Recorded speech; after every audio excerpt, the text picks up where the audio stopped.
All right, guys, happy Monday. Today is Wholesale Hotline pre-show. So I'm super excited to be here. I'm super excited to get started. So we're pretty much just going to dive into this, and then we're going to get the ball rolling. We're going to get some comments going. But basically what this is we are bringing back the Wholesale Hotline pre-show, right? So we are here to talk all about driving for dollars.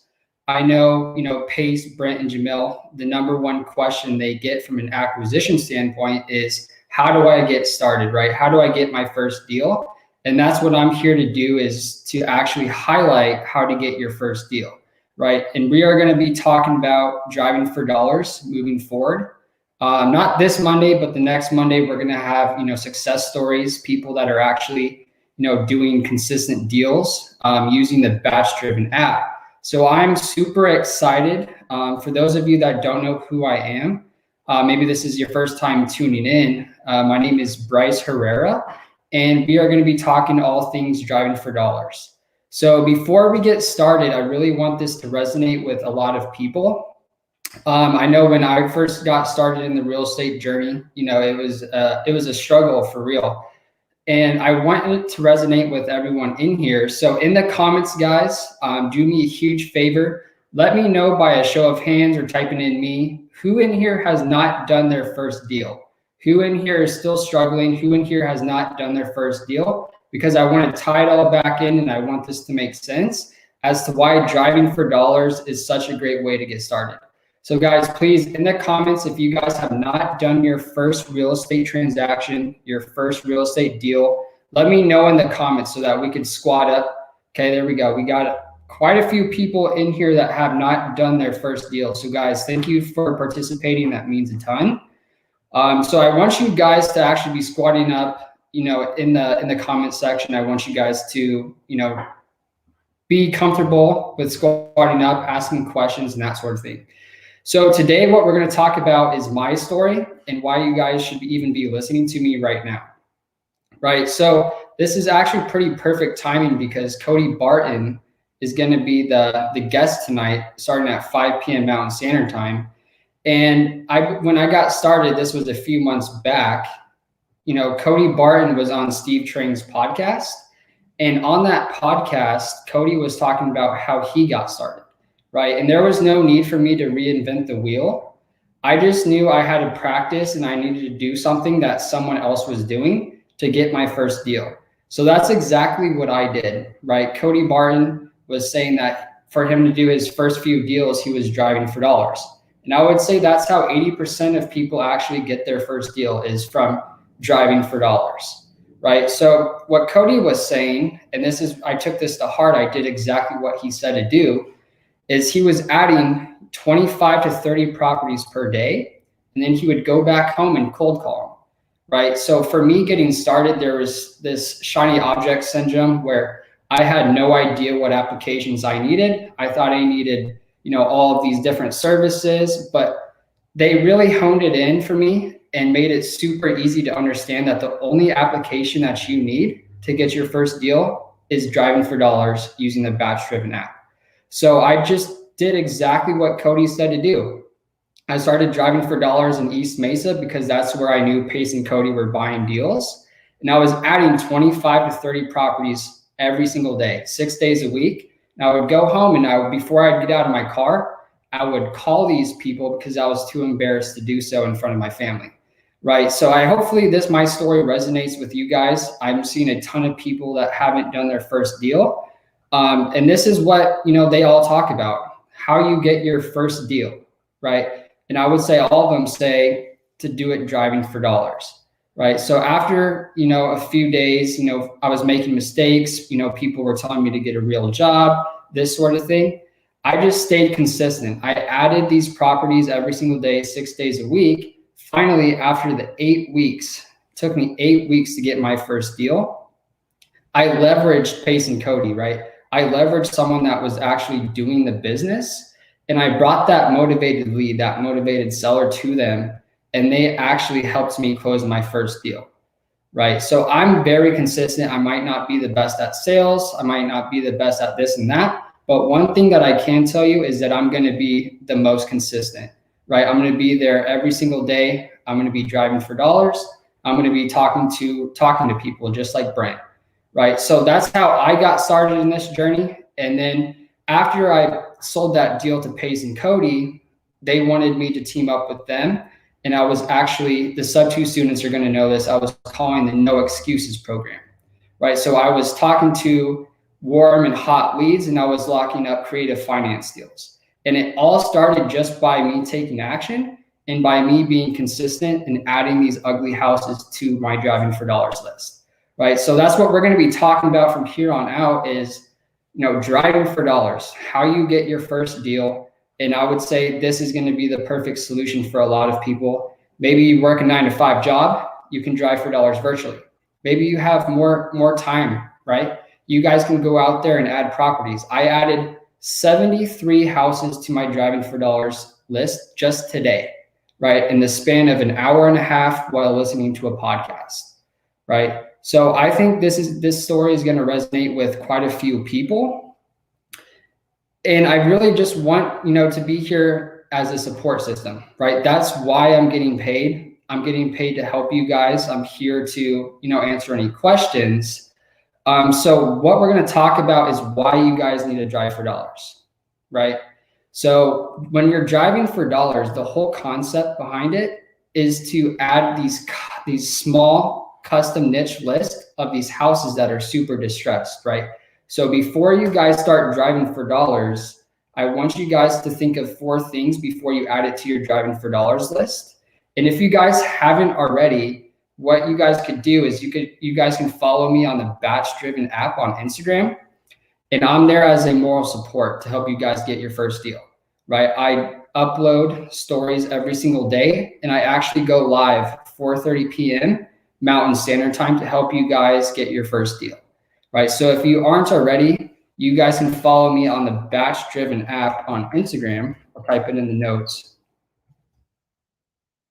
BatchDriven app on Instagram, and I will be there to be a moral support for you guys, right? So if you're looking to get started, this is going to be a great way for you guys to see, what houses I'm adding. I take pictures of the houses I add.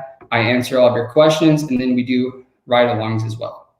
Okay. So what I wanted to highlight today is why you guys should start driving for dollars, right? So the first thing that I realized when I got started is that I did not have a lot of money, right? Hopefully that resonates with quite a few people. Maybe you have a 9-to-5 job, right? So that's the number one reason why people start driving for dollars is because it's cost efficient. You don't need a whole bunch of money to get started in this business. And I got my first deal with $250, right? Half of that was spent on gas. Okay, so that's going to be number one, is it's cost efficient, right? If you guys actually go to the batchdriven.com/squad up, you guys are going to get a 7-day free trial and 50 free skip traces, right? And we know people that have actually gotten their first deal within that first week. So it's going to be super exciting.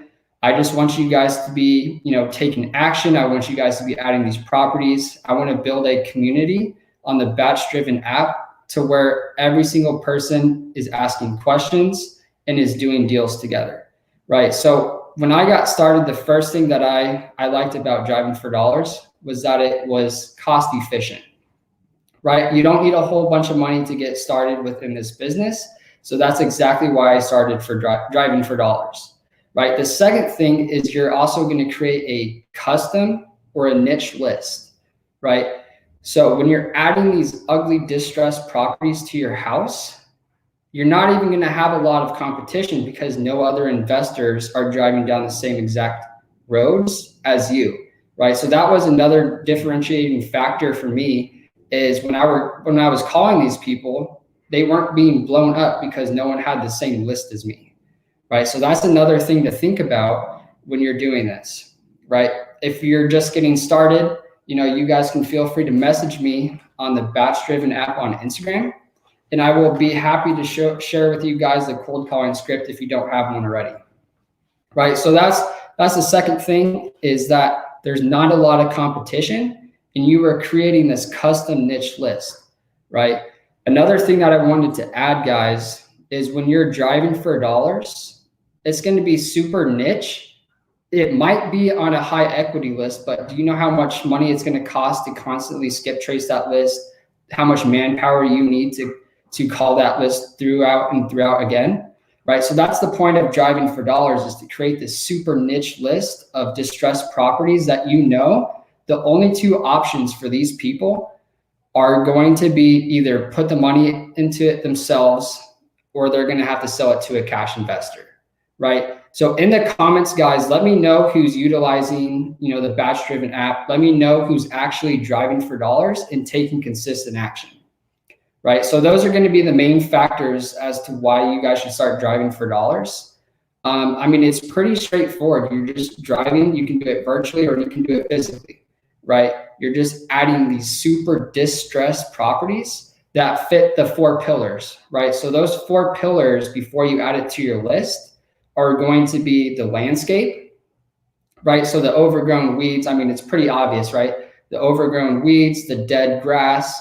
The second thing that you guys are going to want to add or look for before you add it to your driving for dollars list is the exterior of the house, right? Are there boarded up windows? Is the paint chipping? That sort of thing.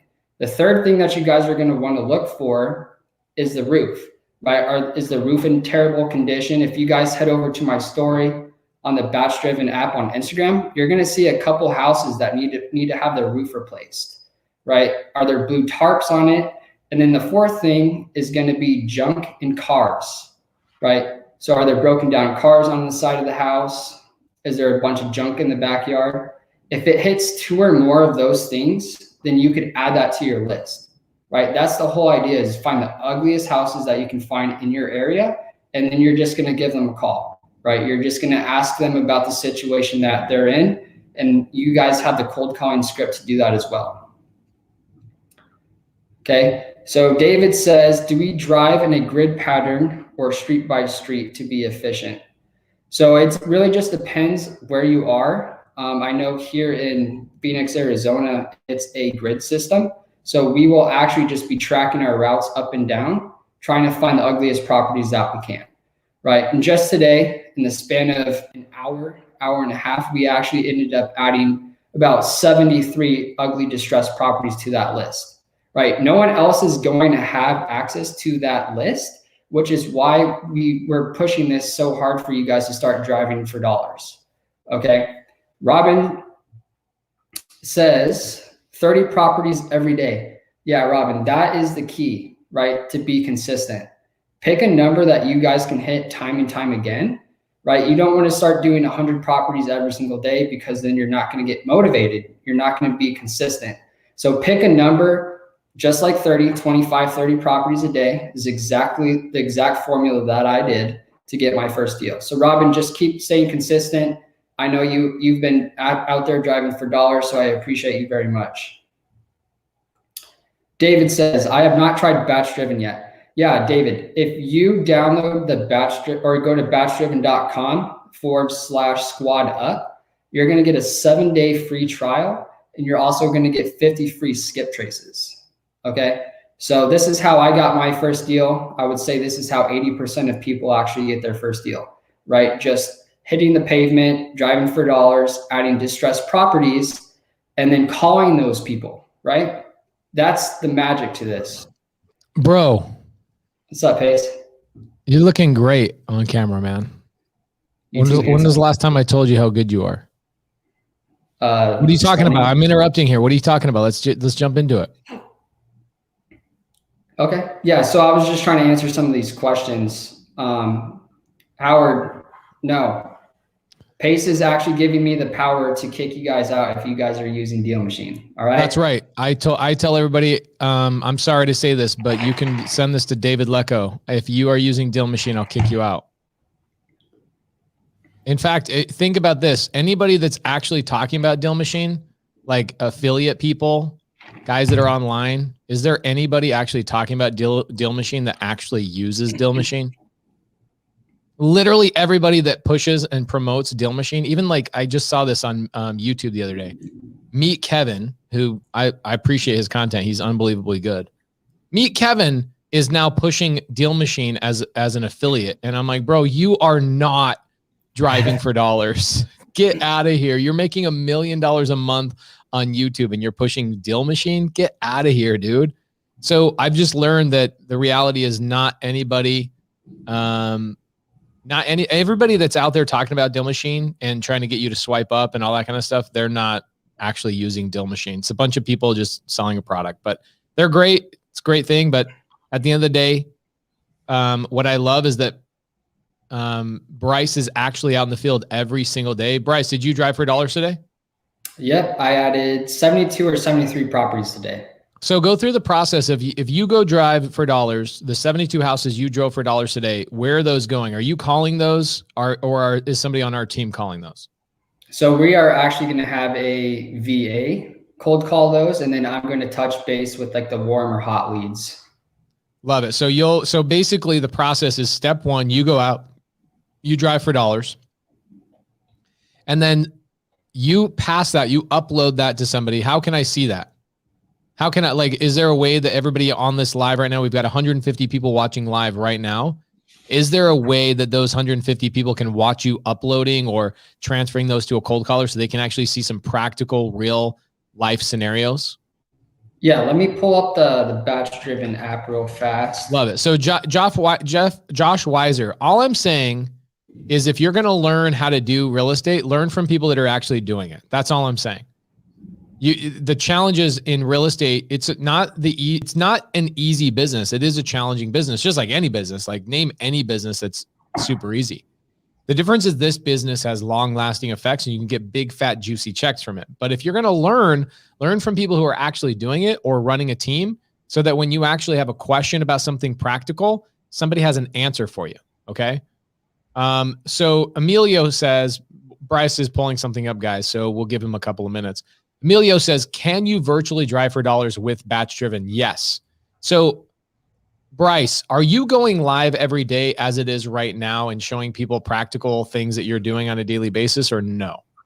Yeah. So if you guys follow us on the BatchDriven app on the YouTube channel, I go live every single day at 4:30 p.m. Mountain Standard Time, and we cover best practices. I talk about my day, how many properties I added, why I added them, and what we're saying to these people, right? So if you guys haven't gotten started, this is a great opportunity for you guys to actually, dive 2 feet in and actually get started driving for dollars. This is a great question. So Stephen Lundy says, haven't tried the app yet. Are you finding that most or any of the houses you find are also on some pain point list? Check this out, Stephen. What we found a long time ago is that driving for dollars ends up being a very unique list that not many people are actually calling on, right? A lot of times they're not on any list. We call just about every house in Maricopa County, which is where we invest. But I can tell you, these people have like multiple cars and empty pools and all that kind of stuff. They're not on any sort of pain point. So, driving for dollars is a list in and of itself. It stands alone. It does not marry with other people. Now, there are, of course, you drive for dollars and then you batch you stack those together with like foreclosures and stuff like that. You're going to get some overlap. But overall, driving for dollars lists are very unique, which is why it is such an amazing way to get your deal, your first deal, your second deal, or even start scaling your business. Bryce, did I tell you about the 30-day challenge I'm doing? Is that where you're going to be sleeping on a bench? Well, at least one night. I'm going to sleep on a bench one night because I got to let's say I land in whatever city. Let's say it's like Greensville, South Carolina or something. And I have to fly in. I fly in at 3:00 in the afternoon and I get dropped off at a park in the middle of town. And I assume that park has a bench. So that first night I'm sleeping on a bench. That next day, my goal is to not sleep on a bench. The next week is to have a house, like be living in a house or a hotel. And then ultimately by the end of 30 days, have a real estate deal, if not a couple. And then I'm planning on donating the money. So I have no money. I start literally with no money, no bank account, no debit cards, nothing. I have nothing. Wow. Nothing. I have my driver's license and my cell phone, but the cell phone that I use is not even going to be my cell phone. It's going to be a brand new out of the box, no contacts. I can't even call Jamil because I don't know Jamil. I know my wife's cell phone.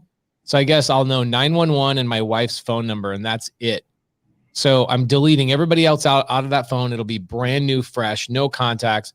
And then I'm going to have somebody document that journey for 30 days and show exactly what it takes. Like, because I get so many people are like, well, what if, and why this? And okay, well, I have a 9-to-5 job, so I can't do this. I'm like, okay. So what I've been doing is I've been asking people, the general public, give me the top 5 biggest excuses of why people can't make this business happen. And one of them is, oh, well, I have a 9-to-5 job. So I even thought about when I first land in, like, let's say South Carolina, I have to go out and get a freaking construction crew job. So I start at 6 a.m., go till like 2 or 3 in the afternoon every single day. And then I have the afternoon only to do real estate. So it's not an unfair advantage that I have all day long. So I'm basically concocting and putting this whole thing together right now so that I can go launch that. And honestly, document it for people and write a book about it and just show people that, hey, this business is incredibly possible. What I'm trying to do is I'm trying to be like the David Blaine of real estate, where I do like crazy stunts. Like I did that 16-hour live, then I did the 24-hour live or the 25-hour live. That now it's like, all right, let's go do 30 days where I start from scratch, literally start from scratch, right? Then what I'm going to do is I'm going to have a brand new wholesaler who's never done a deal before.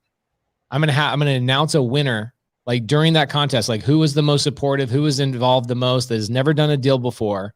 And I'm going to then go into the fall of the year and I'm going to go team up with them in their market, and I'll be their partner full time for 30 straight days until they get their business going. That's going to be freaking awesome. And you're pretty much squashing everyone's excuses, right? The people that have a 9-to-5 job that say they can't start because of this, you're going to be the one to squash all of those excuses. Yes. In fact, I want to impose those excuses on myself. Like, okay, well, I have a wife and kids. Okay, great. So what I was thinking is like, okay, I start on a park bench and I go and figure out how to make money like as fast as I possibly can. And then I call my wife and I go, okay, come out to town. We'll live in like a little roach motel until we get cranking. I don't know. It's like something, I don't want to put my wife through the challenge necessarily, but I also want to do it like to the fullest degree, so that at the end, if somebody says something like, oh, you know what, but yeah, you know, he did it, but I want to be able to impose the top 5 excuses on myself. Aldo Castillo says, me. So guys, we're going to be talking about this over the next couple of weeks on Sunday service, and I'll ultimately choose the city that I'm going to do this challenge during Sunday service. So check it out. Bryce is running the BatchDriven app on Instagram. So every day, guys, he goes live on BatchDriven. Go follow him. He posts on his stories what he's doing through the day. And then at 4:30 every single day, actually, I shouldn't say that. Monday through Friday, Bryce is going live at 4:30 Arizona time. Okay. He's going live. And what are you doing during that live every single day at 4:30, Bryce? So I pretty much talk about, the best practices, my day, how many properties I added, why I added them. And then we turn it into a Q&A. So if you're just getting started, that's where you're going to come and you're going to start bringing your questions so that I can answer them for you. Love that. So, really, guys, if you guys are out doing Wholesale Hotline right now, we've got nearly 200 people watching live. The full show starts in about 5-6 minutes. What I would be doing every day while you're listening to Wholesale Hotline, guys, is I would be out every single day during Wholesale Hotline driving for dollars and tagging me on Instagram. So get your butts out in your cars right now. Drive for dollars. Let's multitask. Listen to Wholesale Hotline. Share with your friends. Share with your family. Share it with every wholesale Facebook group you guys know, and get out there and drive for dollars together. In fact, you guys should be squatting up. You guys should be finding people in your market to go drive for dollars with and listen to Wholesale.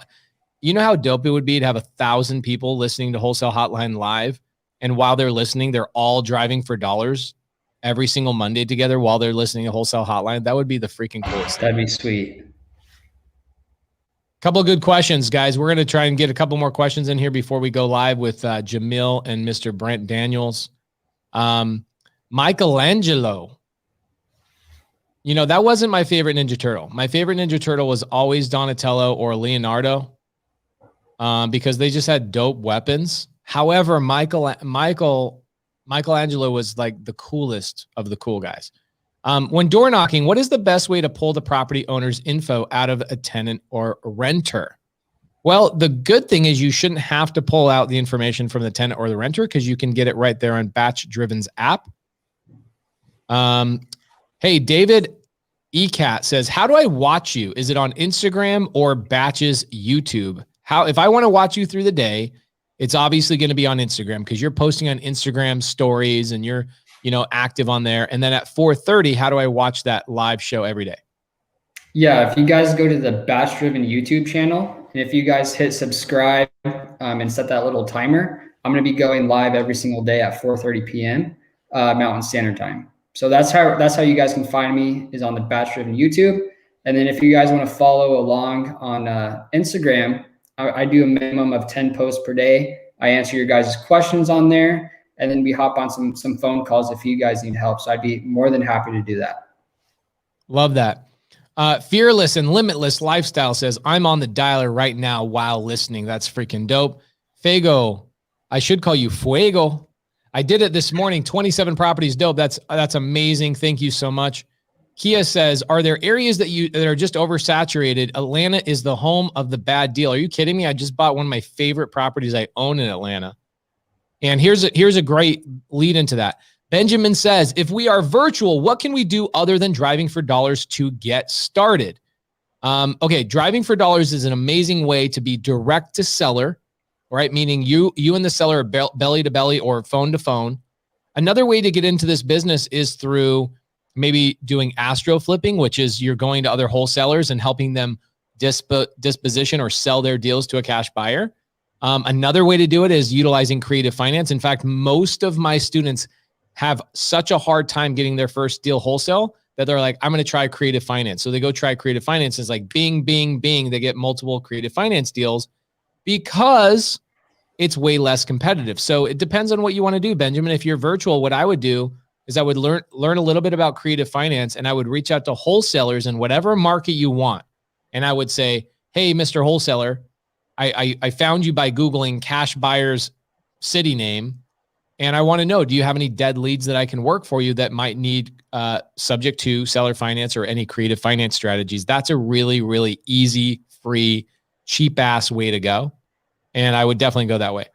Does our team do bandit sign marketing? Bryce, does our team do any bandit signs? No. There's a lot of people like Ty out of Birmingham, Alabama. They do bandit signs. There's cities that bandit signs crush it in, and there's cities that bandit signs just don't work in. Phoenix as a whole does not really work. It does work, but it's in like these little pockets of like manufactured homes and stuff like that. So no, our team just doesn't see the benefit. However, I have bought multiple deals from people in Phoenix that used to do bandit sign marketing, and then they realize it's really tough and really challenging, and they stopped doing it. So I stopped buying deals from them. But Aldo Castillo says, how can I get better leads and faster? Dude, that's a really interesting question. Everybody wants that easy button from Staples. Do you remember the easy button commercials, Bryce, or were you not born yet? Come on. No, I was born. You remember the easy button commercials? Mm-hmm. Everybody's looking for that easy button. Hey, Aldo, you know what to do. Aldo's a TTP family member guy. He knows what to do. You're going to get it. Keep going, Aldo. He's like 19 years old, Pace. Oh my gosh, man. He's crushing. Just the problem with 19-year-olds is they're full of piss and vinegar, and they have no patience. You know, it's We're almost ready? Yep. We're almost ready. So guys, give Bryce some love. Give Bryce some freaking love. Bryce, thank you so much, man. Everybody can tune in on Instagram, BatchDriven app. Go follow Bryce on a daily basis. And then Monday through Friday, Bryce drops bombs at 4:30 every day, giving you guys live support, answering your questions, and keeping you accountable on driving for dollars. Sure. So guys, we're gonna go on a 30-second pause. bring Jamil in. There we go. And also, hopefully, Cody Barton, our partner or our guest for the day, is going to be coming in here shortly. And Jarrod. And Jarrod Frankum. So give us a couple minutes, guys. We're going to go on pause, and we'll see you here in a little bit.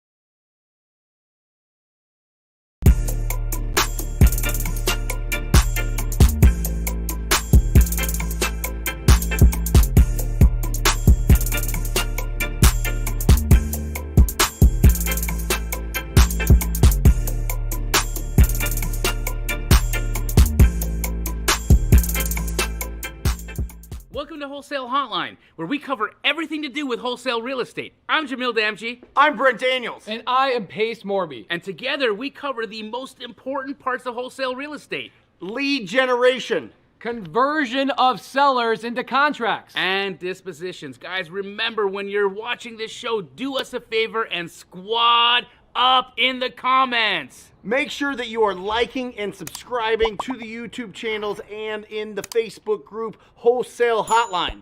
Most important, we want to know we're doing a great job for you and helping you build your business. So go give us a review on iTunes and or Spotify.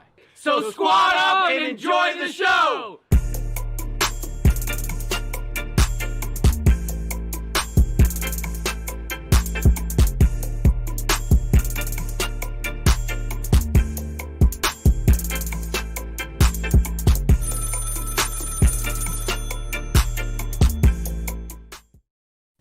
Oh, Dang. Hitting them with the new intro. Hitting them with the new intro. There you go. That was good. Brent, why don't you take us off? Why don't you launch us off, brother? Welcome to Wholesale Hotline number 54, the Brian Urlacher of shows here. You have got 90 minutes, the next 90 minutes to bring your questions about everything about wholesaling and get the combined experience of almost 10,000 deals to answer your questions. We want to hear from you. We want you to ask whatever questions, whatever struggles you're going through, whatever challenges you're going through. We want to know about it, and we want to help out right now. This is your shot. So do not be quiet. Be loud in the comments and make sure that you're letting everybody know what market you're working in, because we want you to squad up with other people in the comments so that you've got the right team around you supporting you so that you never feel like you're on an island by yourself. With that, my name is Brent Daniels, Mr. TTP, talking everything lead generation. Next to me here is Pace Morby, talking about how to convert those sellers into signed contracts. And then we've got Jamil JMG, the master of exit strategy, the master of disposition. And for the first time ever, introducing to Wholesale Hotline for the full show, Mr. Cody Barton, to answer all questions. We're going to really break down this business so that you can get the right systems in place so that you are building it with a really strong foundation. And right here, we've got the winner of the Wholesale Hotline contest, Mr. Jarrod Frankum, all the way from Lubbock, Texas. There we go. Yo. So we're excited. Lubbock, Texas. That's an it. amazing spot. That's right, Texas Tech. Mm-hmm. Hey, you hanging out at the TTP headquarters or what? Or did you guys just work out all day long? Like, what'd you guys do today? Yeah, we just worked out all day. That's it. Yep. Worked on this business. That's right. Yep. Are you marketing in the Texas market? Me, yeah. Anywhere else or just Texas? Just Lubbock. Just my city. By the way, Pace, focusing 100% on driving for dollars. He's already closed 30,000. Got another 12 in the pipe closing this week. Great start of the year. All from driving for dollars. I don't do anything else. Just driving for dollars. Yep. Awesome. Wow, bro. Hey, is my audio okay? Yeah, your audio your sounds audio is awesome. amazing. Yeah. It sounds almost as good as you looked in that fur jacket on the intro, bro. I've been in it all day. I took it off for the show. Jarrod, dude, I'd love to have you on one of our other shows and talk about your driving for dollars journey. Cause I think a lot of people, they hear driving for dollars so frequently that I think sometimes they discount it to the point where like, oh yeah, that's what everybody says. And like, even in the comments today earlier, people were like, is there anything I can do besides driving for dollars? I'm like, it is the most enjoyable thing to do. Legit. Honestly. Like, first off, driving is meditative. It's fun. It's relaxing. You get some good tunes on, listen to a podcast, have a, whatever it is. There's so much you can do when you're driving. I'm right now, I'm reading the same book as my 12-year-old. I spent the day today doing some Jamil stuff, and my 12-year-old daughter is reading a book. And so I spent almost the entire day today catching up so that her and I, when we FaceTime tonight, could talk about the book she was reading. And I thought to myself, what an amazing way to just get out, do some driving for dollars, go check out some neighborhoods, look at some cruddy houses, and do something that is also feeding your mind or feeding your life or feeding your family at the same time. And that's what driving for dollars allows you to do. It's fantastic.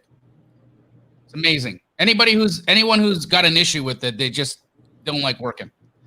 Yeah. Love and it. if you want to get to know your market, how better to get to know where the deals are than to go drive for dollars. Well, and Texas is a non-disclosure state. So Yeah. what are you going to do? I mean, that's how you cut through. That's how you find the most distressed properties for sure.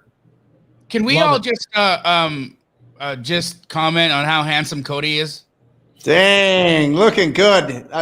Young man. I mean, how old are you, Cody? 20 years old? 26. Look at this guy. He's got a tiger by his tail. I'm excited about this, Cody, about breaking all this, breaking down the business, breaking down all the little systems in place that you guys are running with, because I think it's really important to get the foundation of understanding that we source opportunities by having quality conversations with distressed property owners, but how do we track it? How do we monitor it? How do we improve on it, right? If it's not trackable, it's not scalable, right? We had this conversation today. So really excited about it, Cody. 100%. Yeah, no, I'm definitely excited to get into it as well. And it seems to be a bottleneck for a lot of people. And, for something, because I'm an integrator, it came more naturally to me as, systems and, tracking some of this stuff. But it's really, the foundation for the business, because if you don't know what the heck is going on, how can you make any changes? So I'm definitely excited. Can I intro Cody, because he is my partner? I want to give you guys a full intro of this man. Cody allows me to do all sorts of crazy stuff all day long because of how good he is at integration. Jamil has an integrator, his business as well, Hunter, that allows Jamil and myself to go travel around the country and do all the fun stuff that we get to do. Cody is amazing. We own a title business. We own a transaction coordinating business. We own a virtual assistant business. We own a software business. We own another software business. We own Airbnbs, rentals, lease options. We have a wholesale operation, a fix and flip operation. We literally have, I think between Cody and myself, him and I have about 10 streams of income, all profitable. All of them, we could live on one stream of income individually. They're all highly profitable, doing very, very well. And if it wasn't for Cody understanding systems as well as he did, it'd basically be an idiot, me running around like a chicken with its head cut off. In order to scale your business, you have to have systems, right? So what ultimately happens, I'm going to talk to you guys a couple of times, or a couple of things that I see with wholesalers. What do? They get a lead, then they focus on that lead, and then they go to try and close that lead. And what's happened in that meantime? No more new leads. No more new leads. It stops. Yep. It stops. So Cody and I talk a lot about the conveyor belt model, right? We talk a ton about conveyor belt. So if you don't have a conveyor belt where I can go and work on this part of my business and the other stuff is operating, whether I'm there or not, it was interesting. We just had a mastermind. Not promoting I think our next mastermind's already sold out. So I'm not trying to promote or do anything else along those lines. But it was interesting. Cody and I were the only people in that room. It was about 40 people in that room. The only people in that room that could raise our hands and say, our business is running even though we're in this room. Everybody else says, I basically turned my business off to come and learn at this mastermind. Wow. And the whole purpose of the mastermind was we're going to teach you how to never go to another mastermind and worry about that ever again. You need systems, you need processes. And I can tell you by the end of the year, my goal is for everybody to know that there's not a better person on planet Earth for systems, operations, procedures, all of those things than Cody, Mr. freaking Barton. Wow. So Cody, why don't we jump into Bring it, bro. bro? What I would do is, Cody, I'm gonna highlight you for a couple minutes. What I would do is talk to people about the 10 things that they need in their wholesale business to basically quit their 9-to-5 job. What are the 10 systems or processes they need? Yeah, definitely. I mean, I would say that the biggest thing is understanding you don't need everything right now, because that is where I see so many people get distracted when they're getting started. Is they're chasing different rabbits all over the place. So like, oh, I want to do a little bit of cold calling. I'm gonna do a little bit of driving for dollars. I just saw a YouTube video about sending mail, so I'm gonna try to send some mail. But I didn't get a deal from that, so I'm gonna try this RVM thing that I saw another YouTube video thing about. And like people are jumping all over the place. So I would say, first of all, Pace is when people are just getting started, it's picking one thing and going deep on that one thing. Like driving for dollars. That's what I did to get my first deals going, was driving for dollars. I didn't try to do 5 other types of marketing. I think that's one of the biggest mistakes that new people are making, is when they're first starting off, they're spending too much time trying to go to the next hot thing and, hoping that there's some secret sauce behind doing another marketing strategy. But the thing is, every single marketing channel will work, but it's the matter of the depth that you work that marketing channel.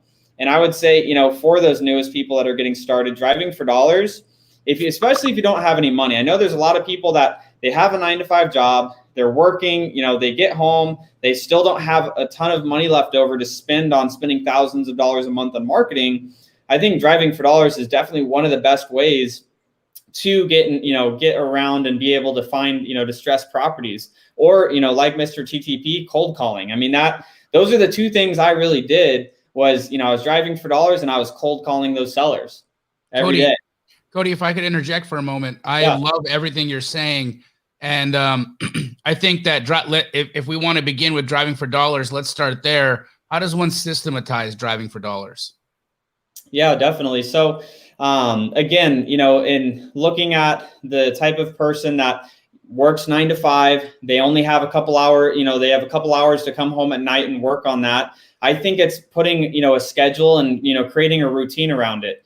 The only way that you're going to get results is by having routines and, consistent activity around whatever action that you're specifically taking. So if that's going to be driving for dollars, what I specifically did was, I scheduled Monday through Friday when I was going to be driving for dollars. And then I would make sure that, I had the areas mapped out that I wanted to go drive. And then I had the scheduled time of when I was going to then come home and cold call those people that I just added to my list. Because I think that's another mistake people make. They go drive for dollars and then they never call anybody. They just, want to feel like they're working and feel like they're, being active. But it's difference between being active and productive. Well, and I found, Cody, that a lot of people will hide behind driving for dollars instead of making their calls. They're like, well, I called for an hour, but I drove for dollars for 3. It's like, no. The other way. Yeah, 100% the other way. You know what I mean? Yeah. Can I pull something up on the screen? I was talking to Cody about this. I actually got tricked by this earlier today, and it is like really, really good for what we're talking about. Let's see if everybody can see this. Let me go full screen on you. Guys, here's what I want you to do.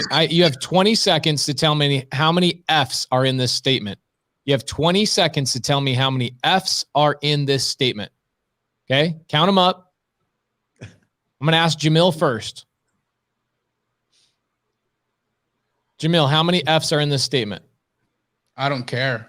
Okay, Cody, how many F's are in this statement? I'll say three. Okay, you got 3. Brent? I see 3 of them.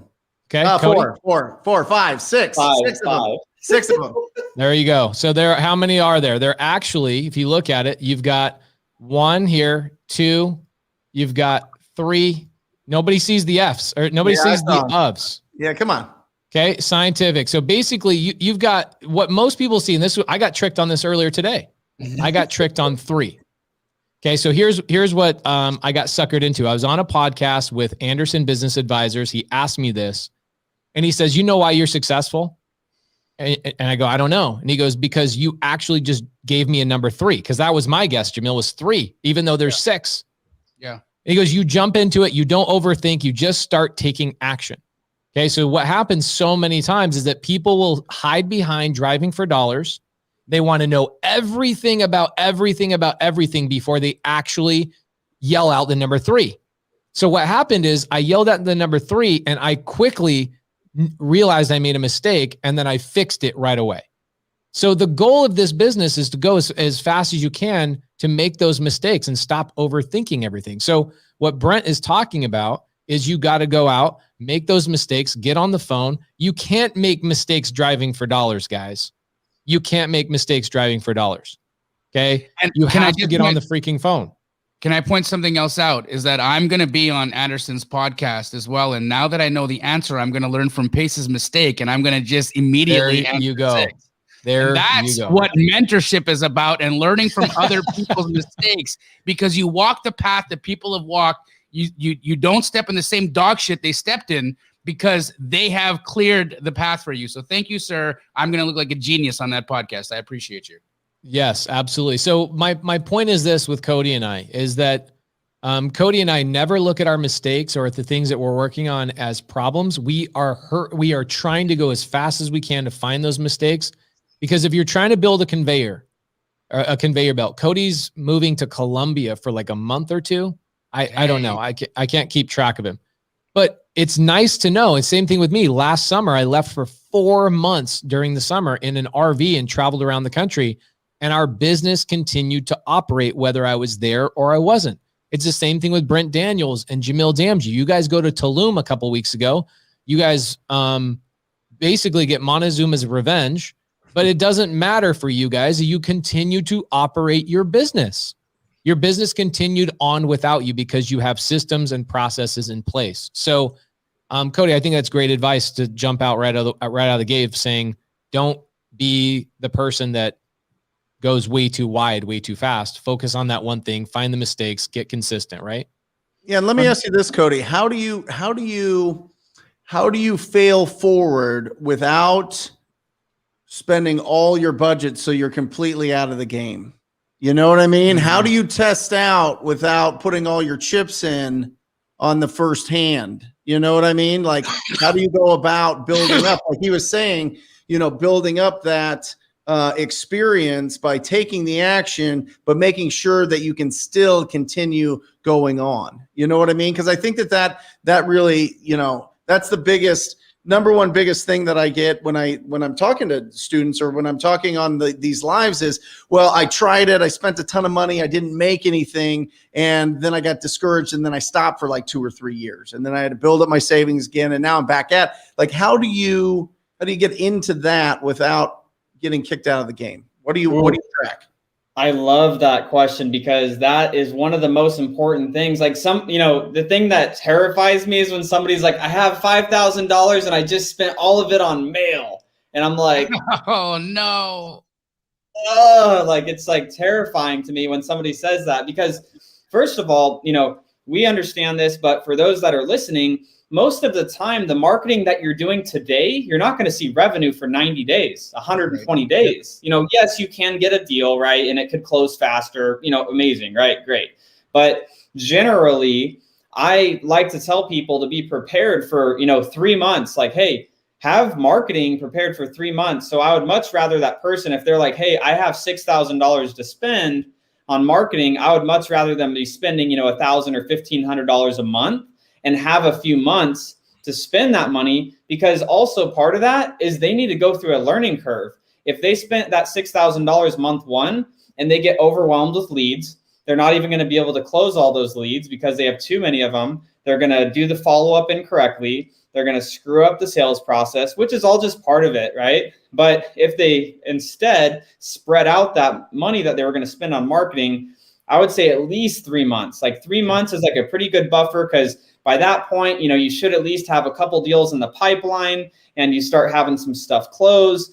I mean, that's the biggest suggestion I always tell people is like, look, like, don't blow, you know, I said this at the mastermind, don't blow your load the first month. Like, you got to have some of that savings. You got to have some of that savings there so you can keep the business going. Otherwise, you're going to be out of money. And, you know, like you said, Brent, you're just going to have to, you know, go back to the drawing board. You got to save up money again. Well, that's interesting. Thinking about marketing is, sorry, Jamil. Sorry. I think you have a load question or load answer. Oh, no. I just said the Eric Cartman in me just couldn't stop. I had to just wait. You just go Pace. This is why you and I are best friends, because in the middle of the mastermind, he says that, and I turned to him and I made the whole room laugh at him, because I'm like, bro, did you just seriously drop a load in here? Like, so, it's interesting. How many businesses do you guys know that you can truly go and make money without spending much money in marketing or really have any overhead costs? Wholesale is one of the only businesses that you can do that in. Okay. So here's the challenge with that. It attracts a lot of people that don't have any money whatsoever. So what are the ways that you can go get a deal without spending any money? I can name 3 right off the top of my head. 1, driving for dollars. You probably would say your average contract for driving for dollars is going to cost you about $200 to $400, right? Because you've got subscriptions, you've got some gas, you got to get some snacks at the Circle K, or if you're in Texas, you got to go to Buc-ee's, whatever. Okay, so you got some money involved in those deals. The second way to do it is to be somebody who's doing the disposition, where you go to a wholesaler, you go find those wholesalers. So that would be step 1, find a wholesaler, and then bring them value by saying, hey, I have a buyer, and then brokering that deal. And we call that astro flipping, right? So it's a portion of it. Yeah. But yeah, it's a portion of it. I'm trying to simplify it because I'm interjecting in Cody's show. So same thing with creative finance. I'm going to oversimplify what I teach, but if somebody comes into my program and they go, I have no money for marketing, I go, no problem. That's the value of creative finance, is you can go to a wholesaler and say, give me your dead leads, and I will revive them. And it's just like I just barely grazed over astro flipping and barely grazing over what sub 2 and all that kind of stuff is about. Outside of those 3 ways to make money in this business, what else is there that I can truly go and not have any costs? What's that? What about referrals? Just being loud that you're in real estate. Yep. Like agent referrals, door knocking. I mean, I know Brent Daniels, when he got his first deal, he couldn't afford the tie he was wearing. For me, you know, when I came to town, I was in the pickle myself. My first deals all came from agent referrals. There's a lot of ways, but what it takes is ingenuity. It takes consistency at doing it. I think the thing that Cody is so eloquently describing is the depth of the procedure, the depth of the work in you're doing is what's going to create the result. You know, if you decide driving for dollars is going to be the avenue you're going to take to start, great. You need to keep going until you get through the wall, right? The wall will be there no matter what. If you're gonna go wholesale, you're gonna dispo, you're gonna revive wholesaler leads, you're gonna cold call, you're gonna door knock, you're gonna drive for dollars, you're gonna leverage VAs, whatever it is, the wall happens. And if you can't do this consistently enough to get through the wall, then you are, you know, all the other entrepreneurs that didn't make it. And you have to ask yourself a question. Do I want to be on offense or do I want to be on defense?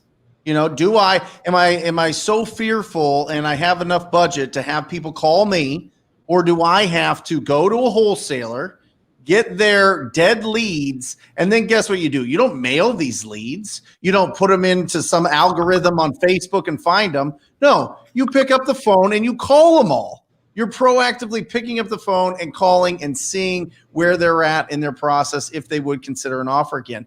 It's all about being on offense. When you're starting out, you got to build it on offense. If you're just putting out a budget and hoping people will call you, it's going to be a long, hard battle. It's going to be a fist fight. But if you're going out and you are in control of your efforts and your destiny and what you're trying to do, that's what Cody's talking about going deep in that. Go deep in these proactive efforts, unless you have a big budget. If you have a big budget and you're sitting on it and you feel comfortable with that, great. But if you don't, which most of us don't when we're starting out, You need to go and you need to have those conversations, either with the distressed property owners or the people that have a relationship with those distressed property owners, like Jamil teaches in his astro flipping course.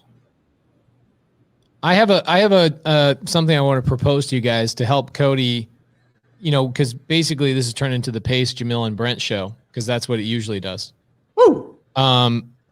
Cody, my proposal is, I think the biggest challenge in real estate investing is that there's so many different ways to go based on where you live, what your budget is, right? What resources you have, whatever. There's simply hundreds of ways to be successful in this business. And that actually, even though that is one of the biggest benefits of this business, it's also one of the biggest challenges, because you'll listen to one guy say A and you'll blink your eyes and the next influencer on Instagram is saying B, and then you'll sneeze and then 17 guys are saying C, right? So let's create maybe 3 profiles of some guys that, like, one profile, I have no budget. I'm 20 years old. I have a driver's license.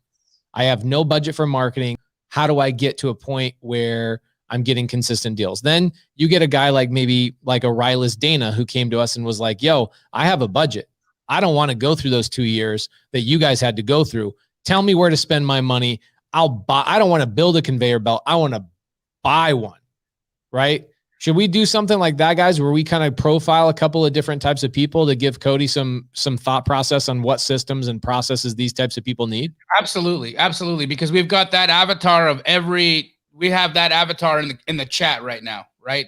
That's what we've got. We got the broke guy. We got the guy that's working a 9-to-5 that's not broke but has no time, and we've got the guy that's got some resources that does. And Cody left, and that's got some resources and wants to just create, right? And while I'm sure he just lost his connection. I'm sure he's coming back, but essentially that's it, right? We want to understand what are the systems, what are the processes that each avatar essentially needs to put into practice in order for it to succeed. There he is. Why don't we get some people in the chat blowing this up? I'd love to see, while we go through the first profile with Cody, I want to see everybody in the chat. We've got a couple of YouTube channels. We've got a couple of Facebook groups. Overall, we've got about 350 live viewers right now. I want to see 350 comments. People seem to really like what I'm talking about, profiling these types of investors. You guys tell us where you're at. I want to know 3 things, okay? I want to know, 1, do you have a marketing budget or not? 2, what area are you in? And 3, have you done a deal yet? I want to know those 3 things. How much money of a marketing budget? And by the way, $0 is a perfectly adequate number that you can type. $0. And we're talking monthly, not yearly. Monthly. Is it $0? I want to know, what does that look like for our audience today? $0. I'm in this market. I'm in Nashville, Tennessee, and I've never done a deal. I want to see those profiles. Let's start typing those out. Everybody, YouTube, Facebook, everybody. Let's fill that up. And Cody, are you holding your pose right now, or are you frozen because your internet sucks and you're this dude, by the way, just so you guys know, 26-year-old, lives in a penthouse apartment. Penthouse. Like, his neighbors are surgeons and NBA players and all this kind of stuff. Every time I call the dude, I know he's inside his house because it's a freaking concrete and glass building. You can't get through to him with like anything. He's got his neighbors taking his Wi-Fi right now. Basically. So I'm like, bro, why do you live there? And I'm like, oh, I get it. All these like multi-millionaires, they don't want to be bothered. They want to go into their house and their phone doesn't work. Also, Pace, if you ever watch Cody's stories, like after 8 o'clock. Oh yeah. That view that guy's got, bro. Come on. It's insane. Now. It's crazy. It's insane. Guys, look at these look at these profiles are coming in. $100 a month, Vegas, Tampa, Memphis, like 1.5 deals across the finish line. 1.5 deals. 4K a month, Providence, Rhode Island. $100, Central Coast, California, no deal. Look at this. Walking for dollars. Love that. On. Here's one of my, I don't know who Facebook user is, but no marketing budget in Colorado, 3 deals, dispo. Love that. Would it be appropriate to share kind of what I did? I was in the nothing category when I first started. What did you have, a car? Did you have a bike or a skateboard? I combo a skateboard and a car. I skateboarded for dollars a lot. I love that. So how long did it take you to get your first deal? It took me 4 months to get my first deal, and I would go every single day, either driving or skating.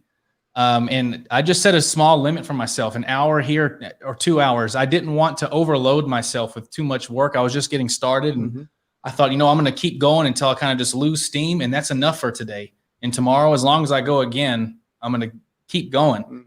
And I went after I had no money. I don't want to get too much in the story, but I had nothing. I just moved back to Texas and had nothing. What were you doing at the time?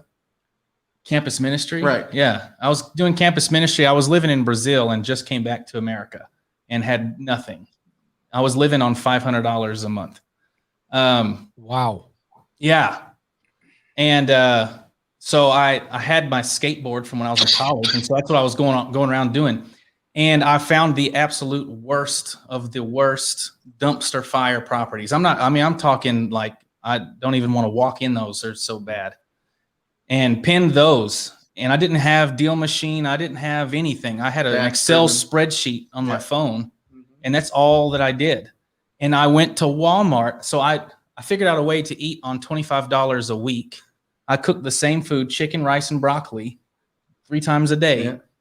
$25 a week so I could go buy pens, cardstock, and envelopes. And I hand wrote all my letters to send out. And of course I bought stamps. I didn't know about dialing and all that fun stuff back then, but it worked. Yeah. I got 4 deals off that. What kept you going when you have nothing, you're eating the same meal? What was it? So what didn't bother me, I had a clear controlling vision is really what it was. I had a strong, clear controlling vision that I know that this works. I've seen too many other people have success about it. And I read Rich Dad, Poor Dad a few years prior, and that book messed me up. It messed me up. I remember getting up, I was working a job, and I got up out of my desk and said, never again. I'm not working like this. I'm going to figure out how to do real estate at some point. And so once I moved back to America, I said, this is it. I'm going to give it a shot. I've seen it work. Too many other people are doing this. And in fact, I thought TTP and Wholesaling Inc. were a bunch of quacks at the time. I just thought, they're just a bunch of money grabbers. They're coaches. Yeah, whatever. But, and look, here I am now. But I said, this is going to work. I believe it's going to work. And I'm not giving up until someone calls me. And I remember that after the first or second round of postcards I sent out and someone called me, I remember running around the room. Someone called me. I didn't even buy in their house, but just to see small incremental steps of progress. And I had no idea what I was doing. In fact, I was doing everything really backwards, really slow. I was looking up all the tax data on my own phone. It took forever, but I got deals that way. Yep.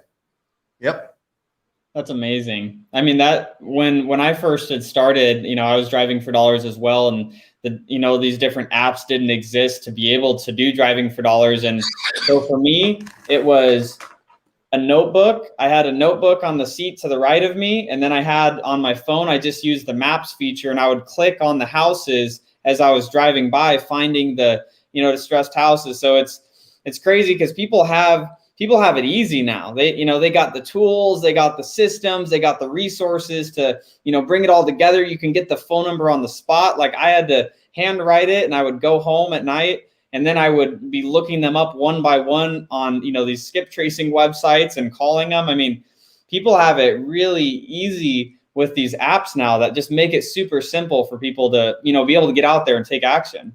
I love that story, man. Yeah. I didn't even know what skip tracing was. I found those addresses, went to truepeoplesearch.com and I found 20 phone numbers for each person and 19 of them were bad.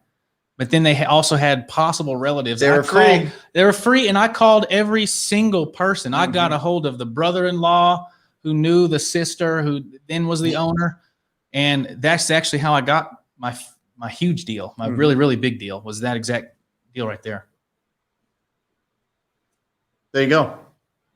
So throw out some scenarios to him, Pace. There's so many good ones. I'm like going through and putting them all on the screen. There's so many good ones. So I even saw just Scotty Free just said, hey, if I had systems, I could scale, right? Which is the whole reason we had Cody come on here. We might end up having to have Cody come on here another day as well once he moves out of his penthouse where they actually have good internet.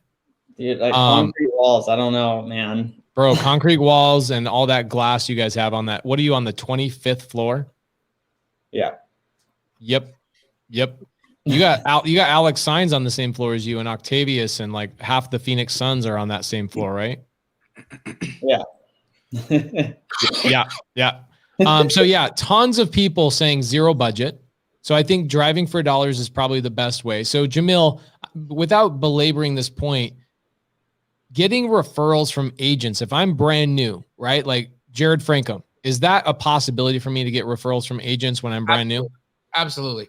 I saw a comment on there where someone, again, and please don't be upset that I say this, but the thinking is the story you're telling yourself is wrong. Someone said, why would an agent ever want to give you a lead like that? They could just do it themselves. It's the same.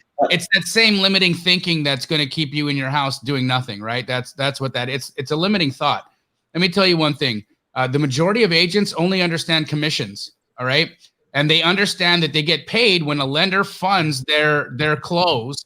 And then they get their 3% commission. So that is 99.99% of agents. Now, you have a realtor, they walk into a listing appointment. The house is a travesty. First off, they understand this house is not financeable. So the person that's going to have to actually fund the money for them to get their 3% commission isn't doing it. So this already looks like a situation an agent wants nothing to do with. So with that said, when you offer an opportunity to an agent to monetize that situation by being the buyer for that, by being the person that they can come bring that travesty to, that terrible house, the one that could never be financed, the one that she has to go home and throw her shoes away because like she stepped in so much filth when she walked through it. That is an opportunity. And there are so many realtors that go on those listing appointments and they have absolutely no idea how to deal with that. Secondly, sorry, I'm not going to go too long. Secondly, agents right now are fighting for their lives against iBuyers. The iBuyers, or the Silicon Valley buyer, is offering cash solutions. I updated my Zillow app today, and I wish I hadn't, because now all I can see is Zillow, instead of helping me comp, all that Zillow wants to do now is write an offer, right? It's not helping me comp anymore. They screwed the entire app up. I'm going to have to make a whole new video. I noticed the whole thing, the same thing. Yeah, they screwed the entire app up. And why? So that they could write offers. So agents are fighting for their life against Silicon Valley and iBuyers because they're unable to offer a cash solution to sellers. So when you're the wholesaler that formed the relationship with that realtor who can now provide a cash solution at a listing appointment, you've now leveled the agent up to the iBuyer. I don't see how any of that doesn't work. It works. And not only does it work, but I'll tell you, Keegley did $800,000 in revenue in February. That's how good it works. Jamil, I have to add on that point of I worked as an agent before I was doing, wholesaling and doing fix and flipping.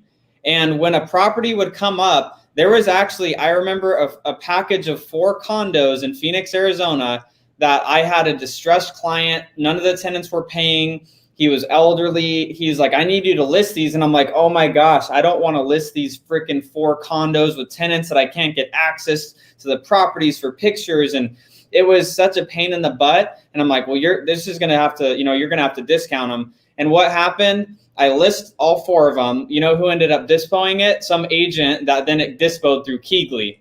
And all 4 of those condos got sold through Keegley from me listing those properties. I remember that package in Phoenix. So the thing is, as an agent, thinking, back to when I was an agent, agents need investors because you solve a lot of problems. And to the person that said, why would an agent ever give you their deal? Here's the thing. My own mom, which is very aware of what I do for my business, when she gets a trashed property, she's like, oh my gosh, I don't want to list this thing. Cody, can you do something with this? I don't want to deal with this. This is disgusting. Like, I don't want this, property attached to my name on my listing. That's how a lot of agents think. And she's just like, just get me paid my commission. And I'm like, perfect. And then, we'll make our spread. Amazing. That's what most realtors are thinking. Yes, there are some savvy realtors that are also investors. that yes, they will buy their own deals, but they're not going to be the ones sending them to you in the first place. But you just have to make more calls, talk to more realtors, and they're happy to give you their trashy listings. And that's where what Cody said, in depth, right? It's all about consistency and depth. And I have this conversation with Astro students on our support calls all the time. It's, you've got to cast that net so deep. You got to go, go, go, go, go. You can't stop. You have to keep, look, somebody else in the comments said, agents are so mean to wholesalers. They freak me out when I try to call them. Yeah, some. And the ones that are mean to wholesalers, they don't have a tenure in the business because they don't understand it long enough. They don't understand it long enough that they're just listening to what rumors, they're listening to hearsay. They're basically allowing an idea to form a story that creates a response. If you can be the opposite of what that idea is, meaning you be consistent, you actually perform, and you do what you're supposed to do in a transaction, you will change what that agent thinks of wholesaling forever and ever, because you brought exactly how the deal should have gone down correctly in the first place to the table. Love it. So $500 a month, Cody. What would you do with it? How do you start building from there? Go, brother, go. I would do exactly what I did to start off at the beginning. I would take that $500. I would get myself where I had a phone number where I could mask my phone. So when I'm calling and I'm cold calling, people can't get access to my number. So here's the things. I would get a Driving for Dollars app, right? You could use BatchDriven. You could use whatever you want. Get a Driving for Dollars app so that you can actually go out and start driving for dollars.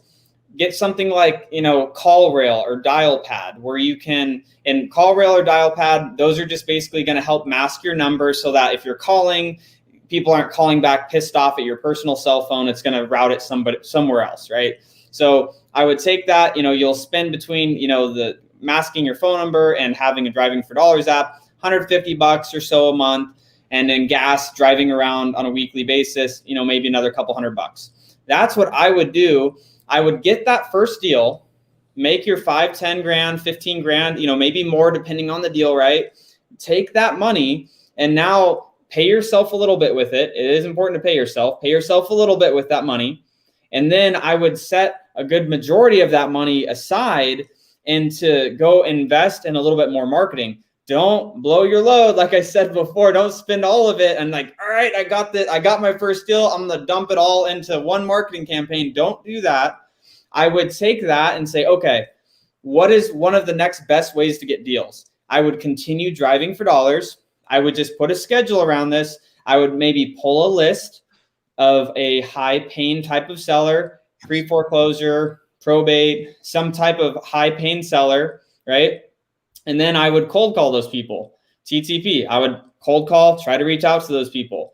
And I would try to text those people. So I would try to text them. I would try to call them. And then I would also be driving for dollars as well. And then get your next deal and then do it again and do it again. But the important thing is don't get one-itis that when you get a deal under contract, you sit there and you baby that deal all the way to closing, but now you have no freaking leads and your pipeline's dead. I call that the wholesale hamster wheel. People get stuck and they never get ahead because they're like, I got a lead. Now it's a deal. Now I need to, babysit it all the way to closing. And then now I got to go start the whole process again. You have to keep the lead gen going. And if you get too busy, hire a virtual assistant. You got a deal closed. You got some money, get a virtual assistant to get that lead gen continuing and continue to grow it from there. But make sure you're taking paychecks along the way. If you make 5, 10 grand, take a little bit of that money, put it into your own savings, keep some of that cash, put the rest of it into the business and continue to grow it. That's exactly what I did. And I would do the same thing again. Cody, can I ask a question? Wholesaler do? This is a question for both Jarrod and Cody. Okay. So what I see is that the first system people need is kind of what Jarrod was talking about, which is a clear vision, right? Something that won't allow you to give up. So let's talk about that.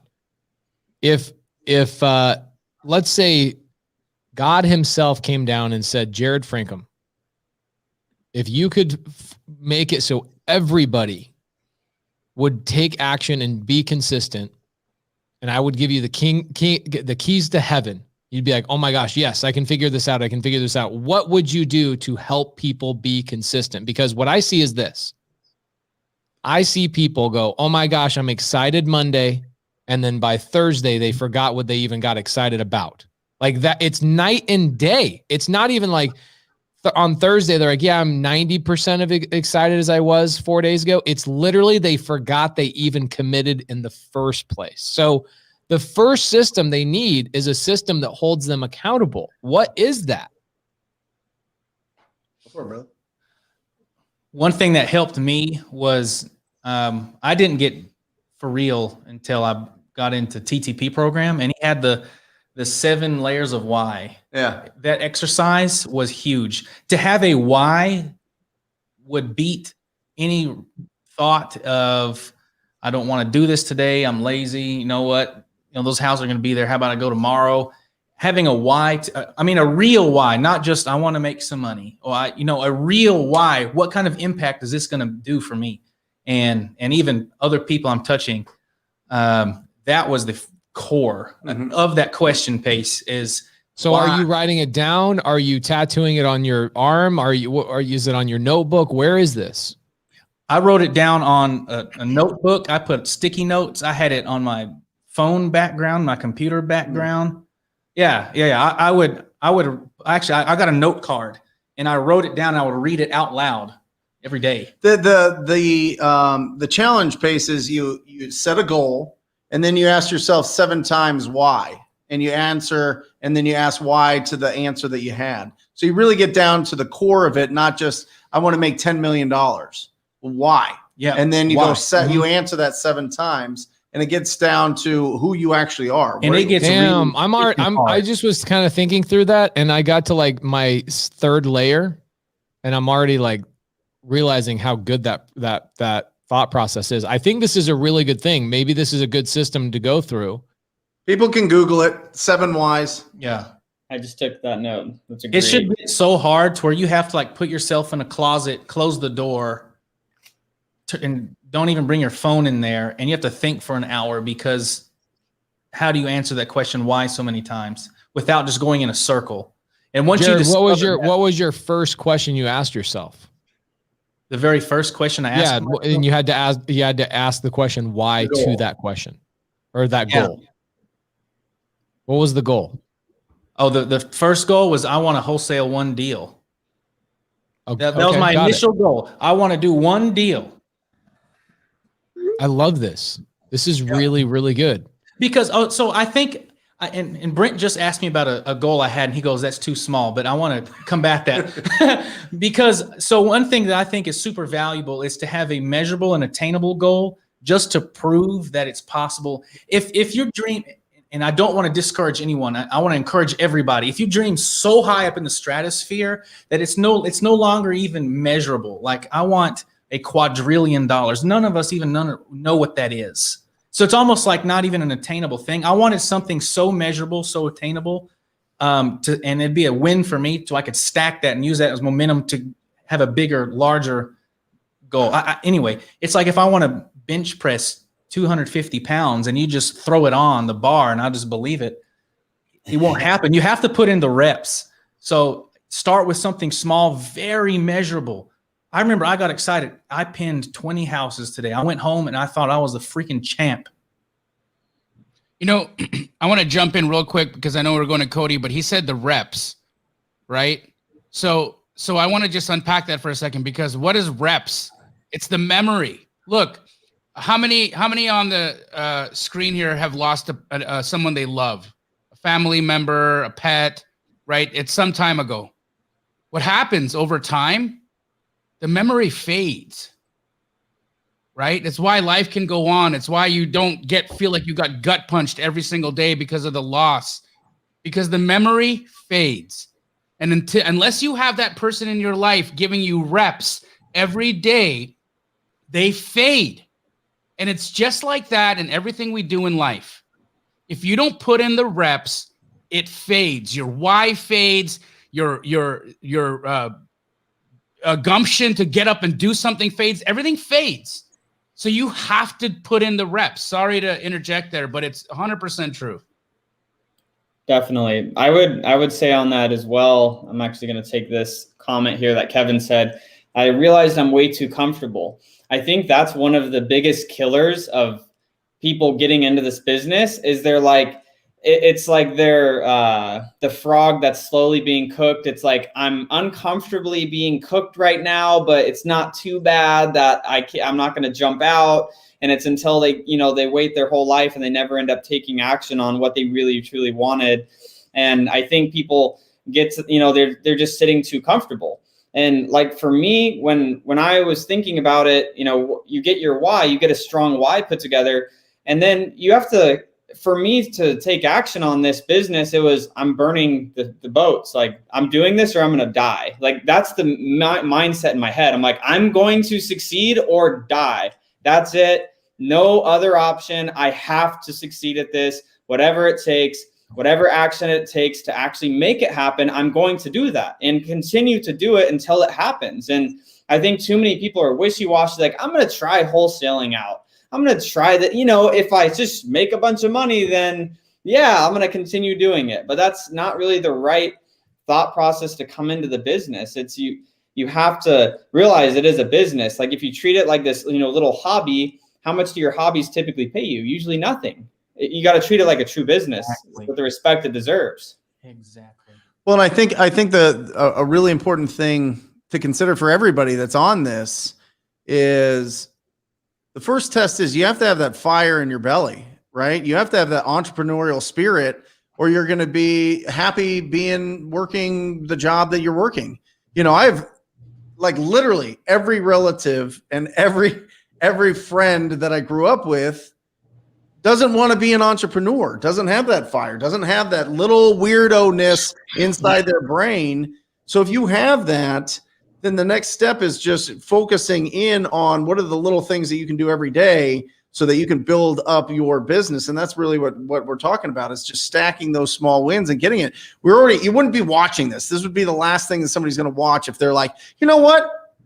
I like working as an accountant in my accountant firm, and I'm going to do that for the next 70 years and retire, and that's going to be good. No, you have to have a little bit different of a brain, and I think that's so exciting. I think that's why we love this show so much, is because we get to be around people that are like us. We're just not around people that are like us a lot in normal life. And I think that if you do take that challenge and you do the 7 whys, you're going to get down to why are you that different? What is it in there? What is it? Is it time? Is it experience? Is it somebody was mean to you and they seem like a boss and you don't want to be around a boss anymore? You want to be, an example of somebody that's successful in your family and in your group or whatever it is. But you get down to it and then you understand, okay, it's great to think about it. It's great, but you need the reps.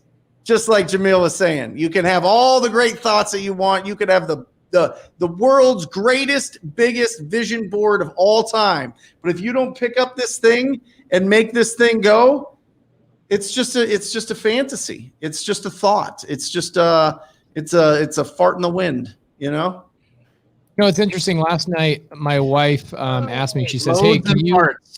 Sorry, I just love it. Loads and farts, man. You guys, it's like this show was meant for me. I love it. Sorry, go ahead, Pace. So last night, my wife has to go show a house to my sister. My sister's looking to buy a house. She's looking to buy a house in a neighborhood that I went to high school. When I was in high school, lived in this neighborhood. And so my wife goes, "Hey, let's go. We're 30 minutes early. Let's kind of meander through." We're meandering through this neighborhood. I haven't been to this neighborhood in 18 years. Okay. Actually more than that, probably 22 years. I haven't been in this neighborhood. And I pass by it all the time. I just, haven't meandered through the actual cul-de-sacs and the streets and all that stuff. So I go in there last night and I go through, and every single person that lived in that neighborhood before is still living in the same neighborhood 22 years later. I wanted, my brain was melting through my ears, and I'm sitting here thinking, like, what's funny about Jamil is, he's my best buddy, so I can pick on him a little bit. This dude's got a $2 million home. Being around Jamil, the second his house is done, he's all decked it out. He's like, time for an upgrade. Like, it's interesting. The last couple of months, every time I go to his house, he's like, "What do you think about this house? What do you think about this house?" He's showing me $4 million homes, $5 million homes. That's the people we are, right? We're the people that have an undying passion for growth and improvement. And you've got to find those people. And that's, I've heard Brent Daniels talk in front of multiple audiences multiple times where he says, guys, we are a tiny little group. Like, cherish this group. We've got, between 350 and 400 live people watching right now, people who also have that fire in their belly. Cherish that you've found this community, because these are also people like Jamil that even if you put Jamil in a $2 million brand new custom home, they're going to live in it for 3 months and go, okay, what's next? What more can I achieve? What more can I stretch myself to do? And just going to the people I grew up around, oh my gosh, it is scary to think, even though these people are living in $600,000, $7,000, $100,000 homes, it's not the house that scares me. It's the fact that they hit a certain point and they go, I'm done. I'm done growing. I'm done impacting other people's lives. Oh my gosh, it scares the piss out of me. So I'm comfortable. That's what they say. Gross. You're either growing or dying. There's no comfortable stage. There you go. Totally agree. Totally. And it's so funny. You were talking, Pace, and Cody's like getting uncomfortable. He's like, oh man, I'm going to barf here. Like, I can't believe staying in the same house and doing all that. I mean, I get it. I think we all get it, and it's exciting. And that's why, honestly, we push to squad up, because it's a small community. Anyway, Cody, do your thing. $1,000 a month, Cody, $1,000 a month, same type of thing. Well, let's go big. Let's go 10K. Let's go 10K. We kind of built this thing up. Let's go to that 10K a month. What does that look like? Okay, so if I was going to work with somebody and talking about setting around a $10,000 a month marketing budget, direct to seller, not $10,000 marketing budget, $10,000 overhead, everything. I want to be in $10,000. What's my deal? You know what I'm saying? Like my podio, all my things. Yeah. So, I mean, I would have a system for getting leads, because that's the beginning of the conveyor belt. So you need to have something that's generating you leads. So if I have $10,000 a month, give or take, I would probably have anywhere from 5 to 7 virtual assistants. I would probably have 2 of those doing text marketing for me. I would probably have 5 of those doing cold call marketing for me as well. And what I would probably do is, those 5 cold caller virtual assistants, I would be having them work on a little bit higher pane of data or a higher likelihood of selling. Like, I wouldn't just throw them on calling just anything that, any address, right? So like I would be having them call on properties that are vacant and also are an out-of-state owner. I would be having them call on, vacant, tax delinquent, out-of-state owner, your absentee. I would be having them call on a little bit more niche type of data sets, right? So just, the higher motivation. So I would be having probably 5 cold callers. I would have 2 that are texting, and the 2 that were texting, probably just bigger generic lists. Because the thing is, with texting, you could text so many more people than you could reach when you're just hand dialing or, even on a dialer. So, in one day, somebody cold calling for 8 hours might make 800 to 1,000 phone calls on an automatic dialer. But in one day of texting, that same person can send out 5,000 text messages. So, having 2 virtual assistants that are texting, I would probably have those 5 virtual assistants that are cold calling. I would have a CRM like Podio. And for those of you that are like, what the heck is a CRM? Customer relationship management software, basically. Just somewhere where, hey, you talk to John. John, is an interested person that wants to sell their property. Your virtual assistant throws in a lead into your CRM for you to be able to follow up with those people. So, I mean, really, that's where I would be spending, that money. I would be having those virtual assistants be helping pull down the conveyor belt. I would be down here saying, hey, I need more leads. I need more leads. I need more leads.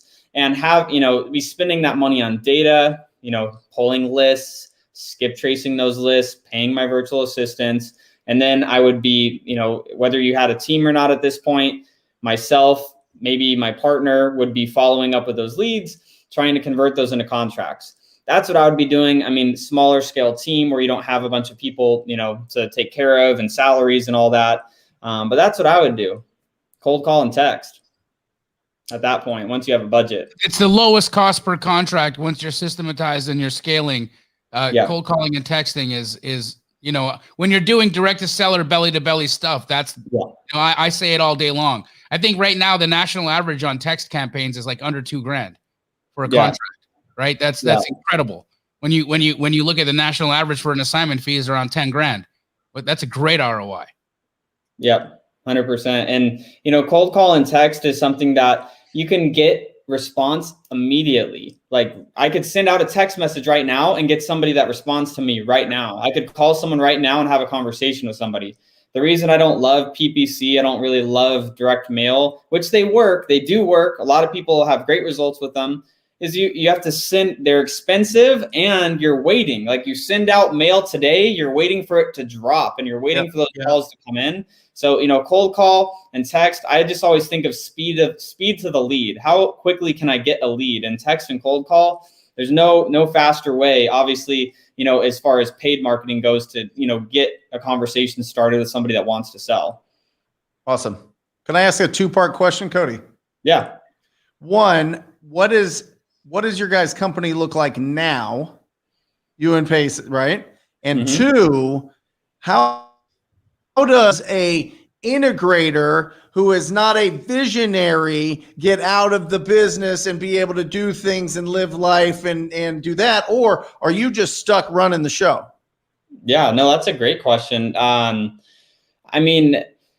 now, what our business looks like is we have about 20 virtual assistants that are working within our organization right now.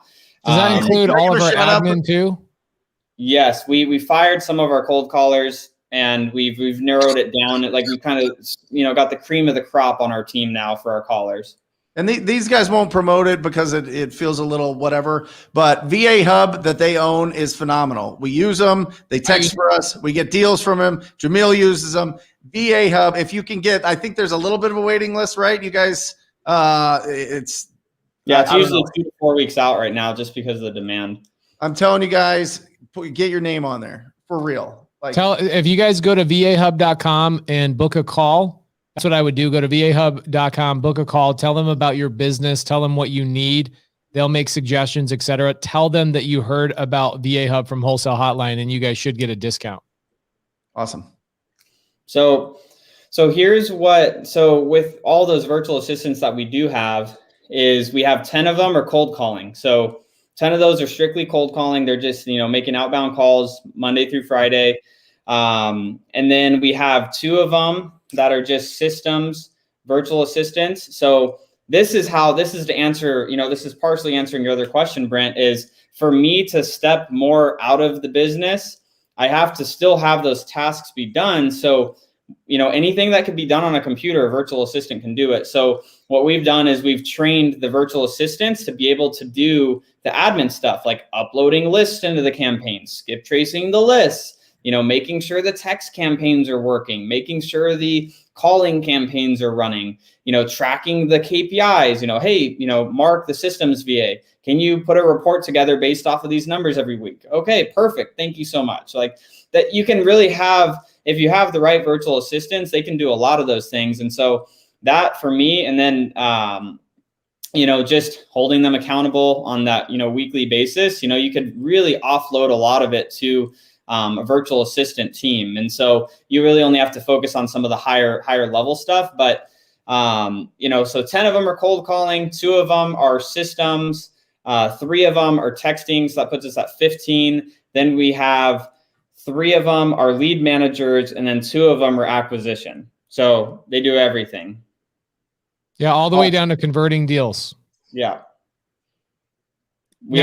From a standpoint, this is a really good question I want to touch base on that Brent had, right?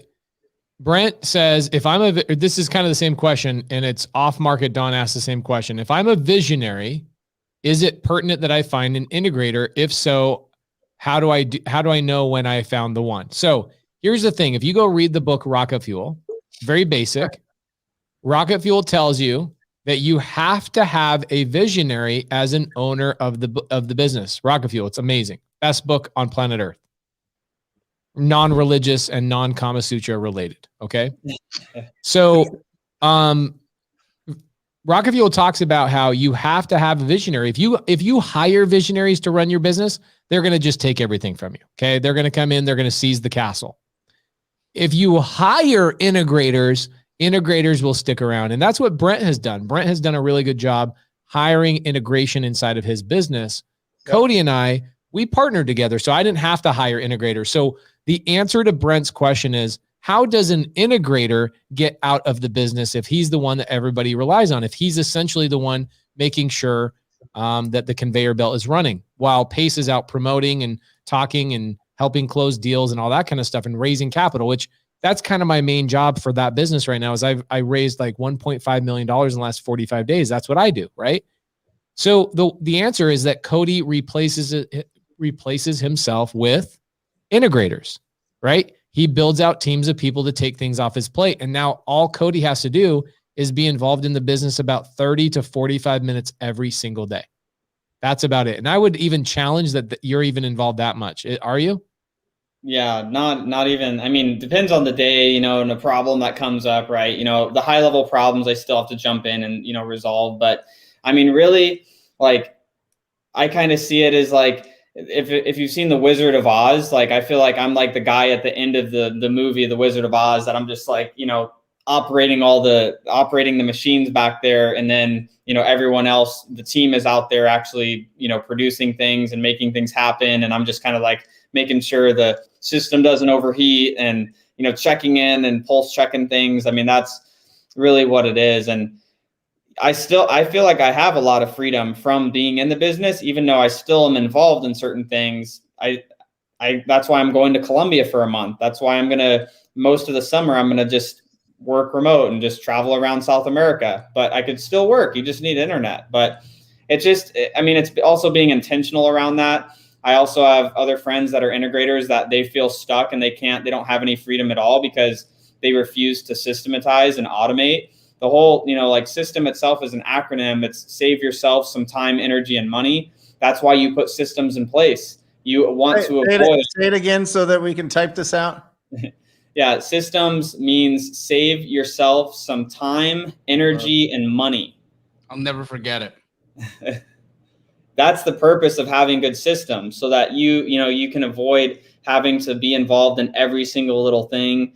And that's always been my goal. I don't want to have to go to an office. That's never been my vibe. I mean, that's something that Pace and I have always talked about. Like, I love the fact that I'm at home right now and I did all my work from home and I can go to some other state or country tomorrow and get the same amount of work I need to done because of having good systems in place. But it doesn't start there. You have to go and fumble your way through figuring out this business a little bit at the beginning. It's like you fix a little cog in the machine, and then it's like, that's how I view what I do every day is like, there's a cog that isn't functioning right. I come and like, I tweak the cog. I'm like, all right, that's working. Now I go to the next thing and then fix that.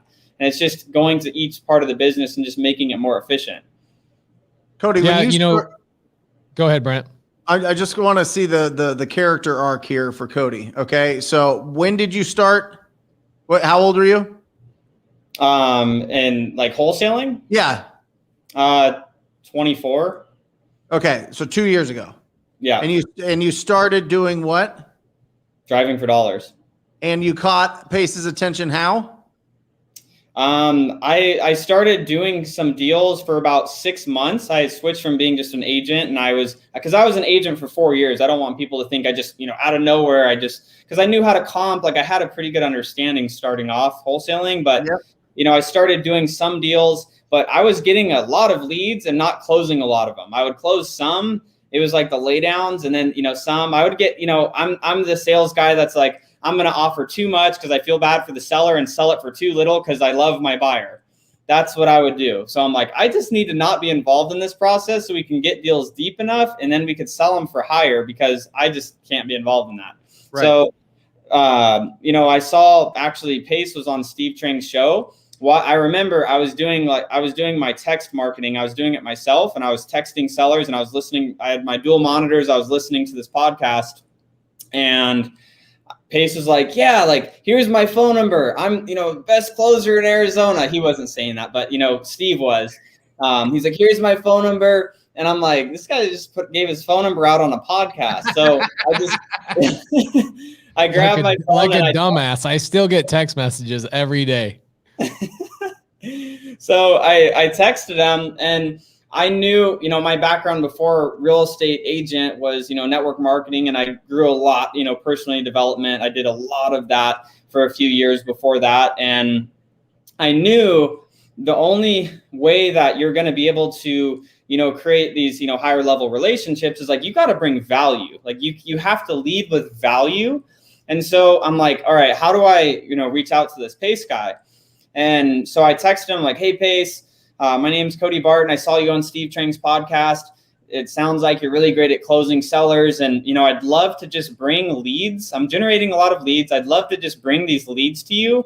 And I'm happy for you to close them. I don't want to make any money from it. I just want to bring you the leads. If you would just let me watch you close them so I can learn how you do that. And that's what I led with. I didn't say, hey, like you close my deals for me so I can make money. I'm like, I'm spending thousands of dollars on my own marketing to bring and literally give them away because I just want to learn and get better. And that was how I approached Pace with that. And I remember he's like, oh, I'm flying to Dallas. Text me next week. And I'm like, I'm going to text him again. So I texted him again the beginning of the next week. I'm like, yo, let's get together. Where are you located? Like, I got these leads. Let's get together. We met up at some, Mexican restaurant, chatted for like an hour. He left. We got together because his golf tournament canceled a few days later. He's like, yo, like you got your leads, bring your top 5 hottest ones.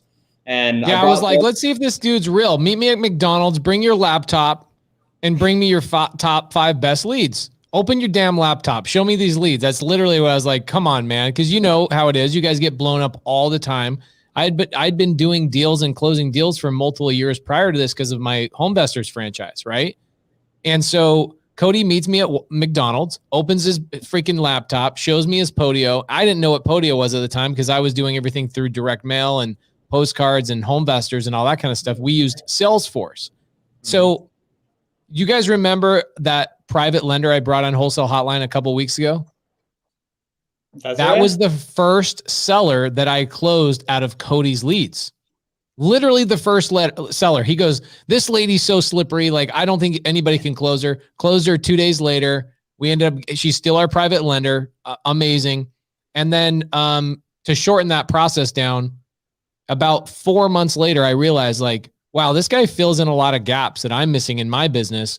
And Cody and I could go to the moon if we could, date long enough before we decide to get married. And that's what we did. We dated for about 4 or 5 months. And then one day we go, hey man, should we get like a joint bank account? Like, should I put a ring on it? So we went and got a joint bank account. We had already probably done 30 deals together by that time. And then we check this out. Cody and I have only been business partners, legal business partners for, I'm not exaggerating, 19 months. And we have built 10 streams of income together. Wow. 19 Awesome. months. All because Cody was brave enough to reach out to you after listening to a podcast, staying in front of you and bringing the goods. When you challenged him, he was really coming with the leads. He really had that genuine hunger to learn how to close these things. And he came at you for free. He didn't want to split the deals with you. He just wanted to get the education. And now, boom, 19 months, whatever, after a couple years. That's amazing actually how fast that went, right, Cody? Like 19, 20 months. Like nothing is ever happening every day because of, I feel like as an integrator, you're just like, you're like in the mud, like digging through like problems and like looking for the next problem to solve. And it sometimes feels like nothing's happening. And that's where I think, Pace does a great job as, a visionary partner and like, reminding like, hey, like, look at all the stuff that's happened over the last, 19, 20 months. Like, oh yeah, I guess a lot of good stuff has happened. And we had a conversation about 30 days ago. I was walking around, waiting for a burrito to be made at Los Favoritos, by the way. Shout out Los Favs in Phoenix, Arizona, the best burrito on planet Earth. I'm waiting for a burrito to be made. Cody calls me. He's like, you can tell he's down, right? Cody can wear his emotions on his sleeve like so many of us do. And I go, what's going on? He goes, man, I just feel like not a lot is growing. I go, hold on a second. And what's funny is Jamil and I were just talking about a a new ad angle where we were talking about going back in the future, like Bill and Ted's. And I go, bro, let's jump into a phone booth. Let's do Bill and Ted's to ourselves. And let's go back 18 months ago. 18 months ago when you were like, I have leads, but I'm not really great at closing them. And I really need some help. I want to learn. 18 months later, you're living in a penthouse. You're going to be moving to Colombia, leaving your penthouse empty, paying the rent. You got more cars than you can fit in a garage. And you've got more income streams than most 50 and 60-year-olds. And we did that in 19 months. 19 months. And a big part of that is because the systems, and we take the time. Even today, Cody and I talked 3 times today. I was dropping off Jamil's Lincoln at the dealership, getting it serviced. And I was waiting for my Uber. And Cody and I got on a phone call about a problem. And I go, let's ask ourselves these 3 questions. And I asked the 3 questions that I'll typically ask on every problem. And I go, bada bing, bada boom, bada bing. And Cody goes, great perspective. Let's get to work. Like, we have these conversations all day, every day. I'm not involved necessarily from a standpoint of physically doing the work, but I understand everything that's going on inside the business. And we have 2 or 3 conversations every day. And then Cody turns around and gets the stuff done. So it is amazing, guys, that we know multiple people in this business, hundreds and hundreds of people in this business that treat it like a business, not like a hobby, and make, like, you freaking look at Brent Daniels. This dude has like a perfect business. In a lot of ways, if I had to go recreate my business, if Cody decided he wanted to get abducted by aliens, I would go and create Brent Daniels' business. Well, you don't have to have a huge operation to just make $500,000 to $600,000 a year. Mm-hmm. Well, and that's if you aren't working in it that long. But I really like this. This right here hits me. Kev put this up, and I'll put yours back up, Jamil. I apologize about that because I think that's really important to mention. But literally, the interesting thing when I read that book again after I started cold calling for deals, Donald Trump would make 50 to 60 and whatever politics, whatever, 50 to 60 calls and cold calls every single day to people he was interested in meeting, learning about, being around, whatever it was, 50 to 60 for his whole young career. That's all he did was pick up the phone. There's a lot of pictures of him with his big ass gold phone, his little rotary phone like this in his office. I mean, he's just making calls. But I mean, just imagine if Cody didn't reach out, if he wasn't proactive, if he just let that moment slip, and he didn't text and didn't follow up and didn't come with the goods, his whole life would take longer. It would just take longer, and maybe it's just on a totally different path. Who knows? But because he was brave enough to be, to reach out and be proactive, kid wins. The kid wins. So, I mean, and the thing is about that too, though, is Pace responded. And there were other people that I also had reached out to. I won't mention like names of people, but there were other people that I had reached out to and would blow me off, or, I know it from now being where I'm at in the business, where people reach out and they're like, hey, like, help me. And, hey, this or that, and so I get it. But like, there were other people that I'd reached out in the same way and people didn't respond. Like, there is at least half a dozen other people that I, from podcasts or, in the market here in Arizona that I had reached out to that didn't even respond or even give it the time of the day. Yeah. Yeah. I had somebody recently today ask me for help. Okay. He asked me for help and he's been through coaching programs. So, he knows how to generate leads.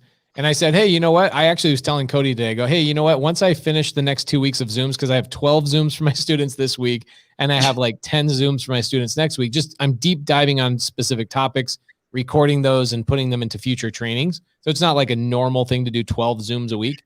But I'm like, man, I got to get back into the field. And so this guy reaches out to me today, and I go, man, I'd love to help you out. Let me know when you have your next buy appointment. I'll just go on the appointment with you and I'll just close the deal. And he's like, oh, I don't have any leads. I'm like, bro, you're literally not doing any work. Like you want some. So his reply was this. I almost want to read it word for word. The reply I got was, He said, I want weekly accountability. Can I just meet you every Friday and you just tell me all the tactics I need? Like, I'm like, bro, do you not understand? Go follow instructions. Go follow instructions. Go follow instructions. And he's been in multiple very successful coaching programs, very successful. One that I've actually been through myself where I'm like, this thing was amazing. And still, okay, well, yeah, I'd love you. One of the best closers in the country now says, I will help you. And his response was, oh, crap. I actually don't have any appointments. In fact, I don't have any leads. Then that just means you're not working.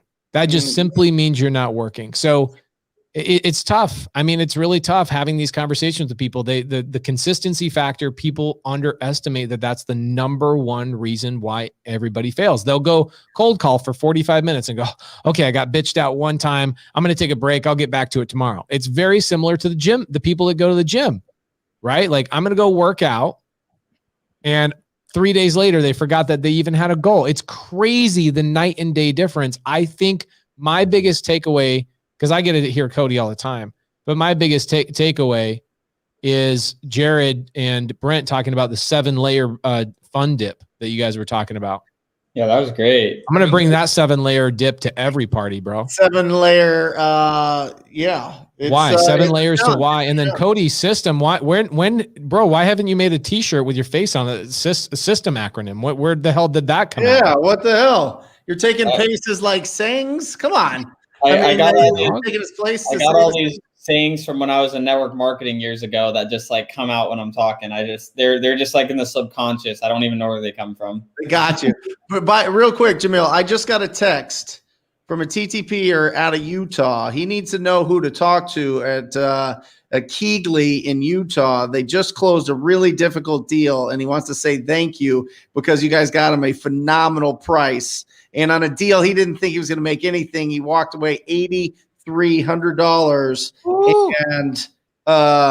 and Keegley walked him through the whole thing. So nice. That's Guy Russell out of Utah. So he very likely was dealing with Phyllis Rodriguez, and she's an amazing lady. Fantastic. The shout out was great, and I'll let her know that. It's right there. Yep.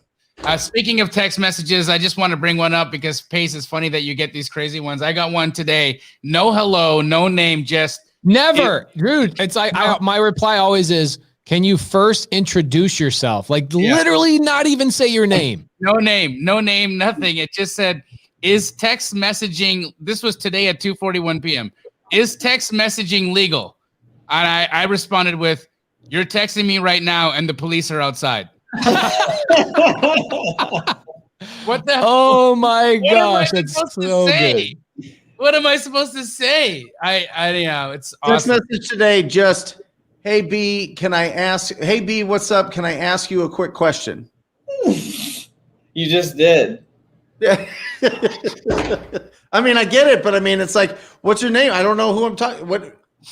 Yeah, here's how you do it. You do it the way I actually saved the screenshot that Cody sent me years ago, or a couple of years ago. My name is Cody Barton. I saw you on Steve Trang's show.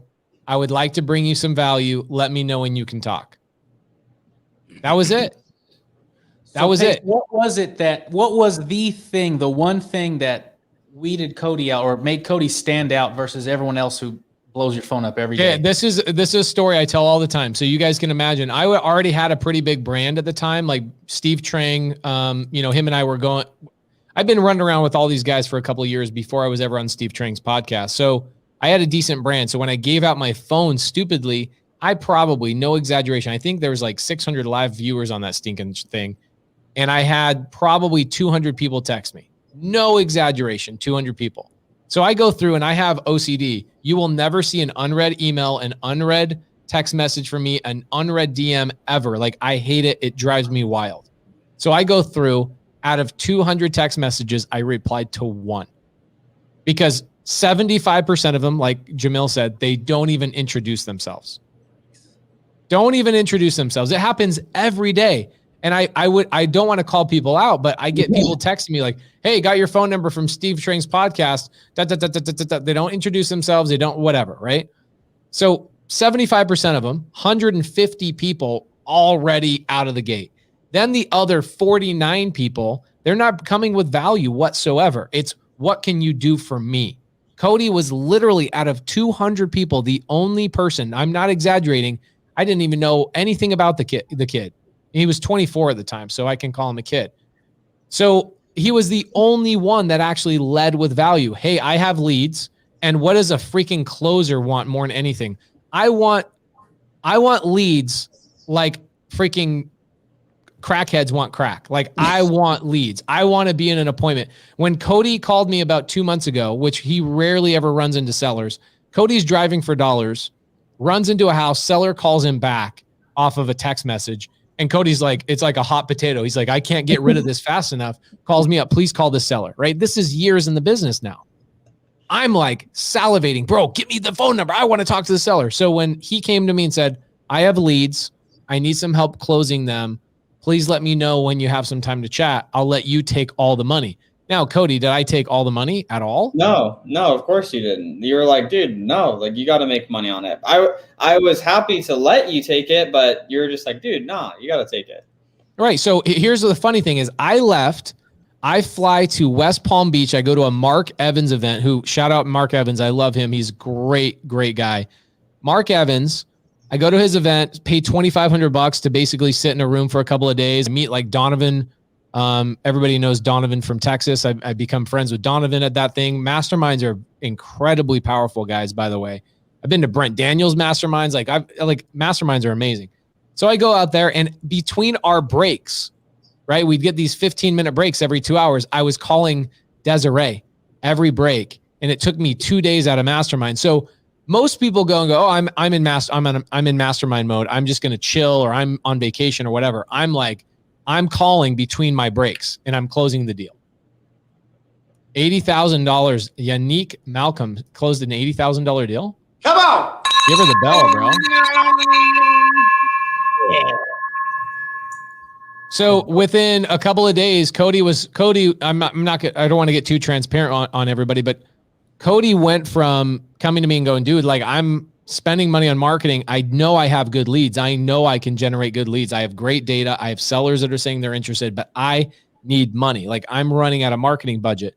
And so he came to me. This is another problem I think in this industry that we should probably have Cody come back and talk about some of these things, is that this industry teaches people that you have to be a closer to be successful in this business. Nope. Yeah.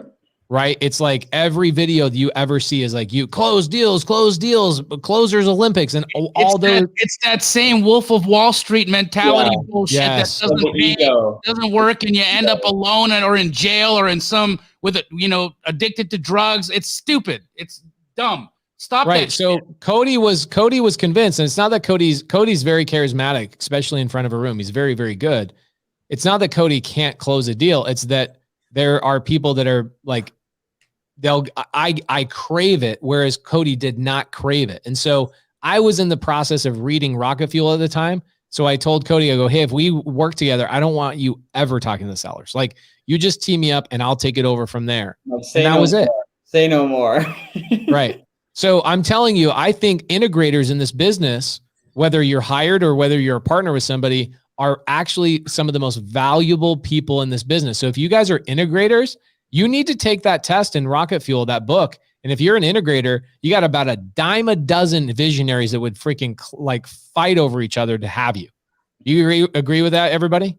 Yep. 100%. Interesting stuff. The stuff also that integrators do, we'll be on, like Pace, Brent, you're two visionaries, myself included in that pile. The stuff that Cody like truly enjoys doing, I can't sit long enough to do, right? I just couldn't do it. Yeah. And it's the same with you, Pace. I'm sure it's the same with you, Brent. It's, you're these individuals like Cody or Hunter, these people are so good at what they do that when you find one, honestly, make sure that you squat up and you be fair and you be real and you really respect that relationship, because truthfully, you could come together and move mountains like that.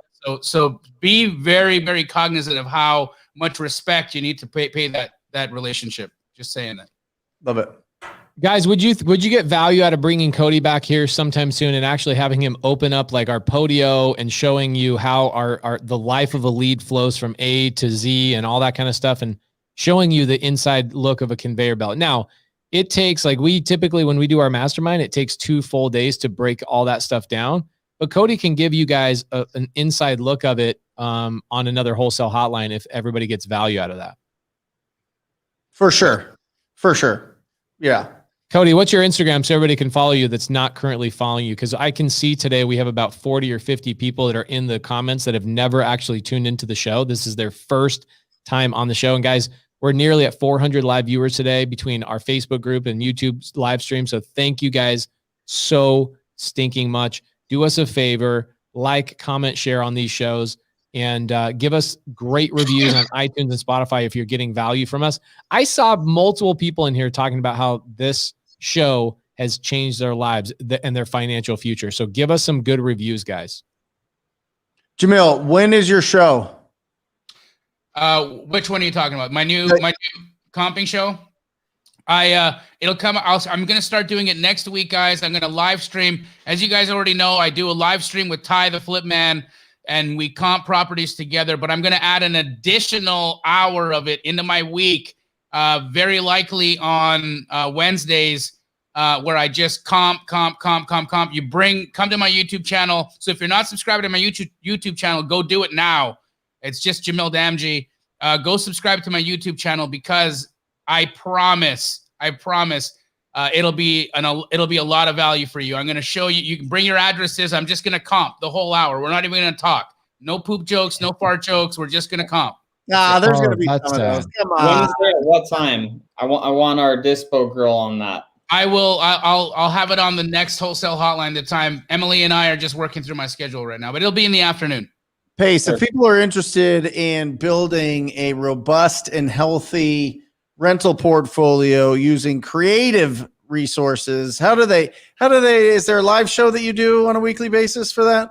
Yeah, every Sunday. Actually, I've had multiple people in here asking creative finance questions. Guys, we do not cover creative finance questions too much. However, I think in about a month from now, because right now we're going from January, we're now into March. We've done the basics of wholesale. So you could go back to January 1 and catch up with all the wholesale hotline episodes, and you would be able to go through topic by topic by topic, what is wholesale? What does a contract look like? Here's a free contract, all the way up to today, talking a little bit about systems. I think we're going to have Cody come back in here and talk about systems again. And I would say in about a month, maybe in 6 weeks, we can talk about wholesaling creative finance deals, but we're not quite there yet. So I teach people how to do wholesale creatively. I teach people how to acquire property with $0 out of their pocket. Last night, we had an amazing Sunday service. And what I did is we bought a deal from a TTP student. She assigned it to us. She wholesaled a seller finance deal to us, a $500,000 property. Guess what the ARV on that house was? $500,000. We paid full freaking retail for it. And happy to do it. Happy to do it. I'm like, I feel like I'm in a warm blanket when I buy those deals. And we broke down, we pulled out our deeds of trust. We pulled out our settlement statements. We pulled out everything that you need to see on a closing document from a settlement statement standpoint on a seller finance creative deal. We do that kind of crap every Sunday, typically get about 300 to 500 live viewers Sunday night, 7 p.m. every single week without fail. And we freaking love it. Awesome. And by the way, I just secured Ron LeGrand, one of the godfathers of creative finance. Ron LeGrand is going to be coming on the show in a couple of weeks. So guys, tune into that. And I also have Robert G. Allen, another godfather of creative finance. He wrote a book. He's written so many amazing books. He's coming on Sunday service as well in 3 weeks. Amazing. Brent, when's your show? Wednesdays, 10 o'clock, Arizona time. Everything to do with real estate investing, heavy on wholesaling, heavy on everything. It's a show for you guys. A lot of questions are answered. And we just open it up. It's a really, really great time, really highly produced show. And I get real excited about it. So I'd love for you to join me on Wednesdays if you have some more questions that you need answered. And I'd love for you to join us there. So yeah, YouTube channel, 10 o'clock Wednesdays. It is absolutely bananas. It is the real instruction. And it's a lot of fun. Guys, good show tonight. Cody, we'll have you come back and deep dive and give you an inside look of the actual inner workings of an operating business at a pretty high level. I think we just locked up like 3 or 4 contracts just in the first couple of days of this month. Actually, today's day 1. We got a land deal a couple of days ago. We've got another deal on the west side today. You know who actually sold the land deal for us is Mr. TTP's guy, Jarrod. Hey. Nice. You got to love that. That was, bro, by the way, you guys, that was cold call from a VA. That was follow-up from a VA and closed with basically with a VA all the way through. And you guys wholesaled it for us. And how much are we making on that, Cody? 12 grand on that one. Nice. You know, that's the nice base hit deal. A little $12,000 to start off the month. Guys, I love all you guys. You're the freaking best. Jarrod Frankum, I think I'm going to see you tomorrow for a couple of hours. I'll see you Wednesday, Jarrod. That's right. Looking forward to it, fellas. All right, guys. We'll see you next week. Kelly texted and said that there's something that we want to try out here. So do you mind if I click it? Click it. Do it.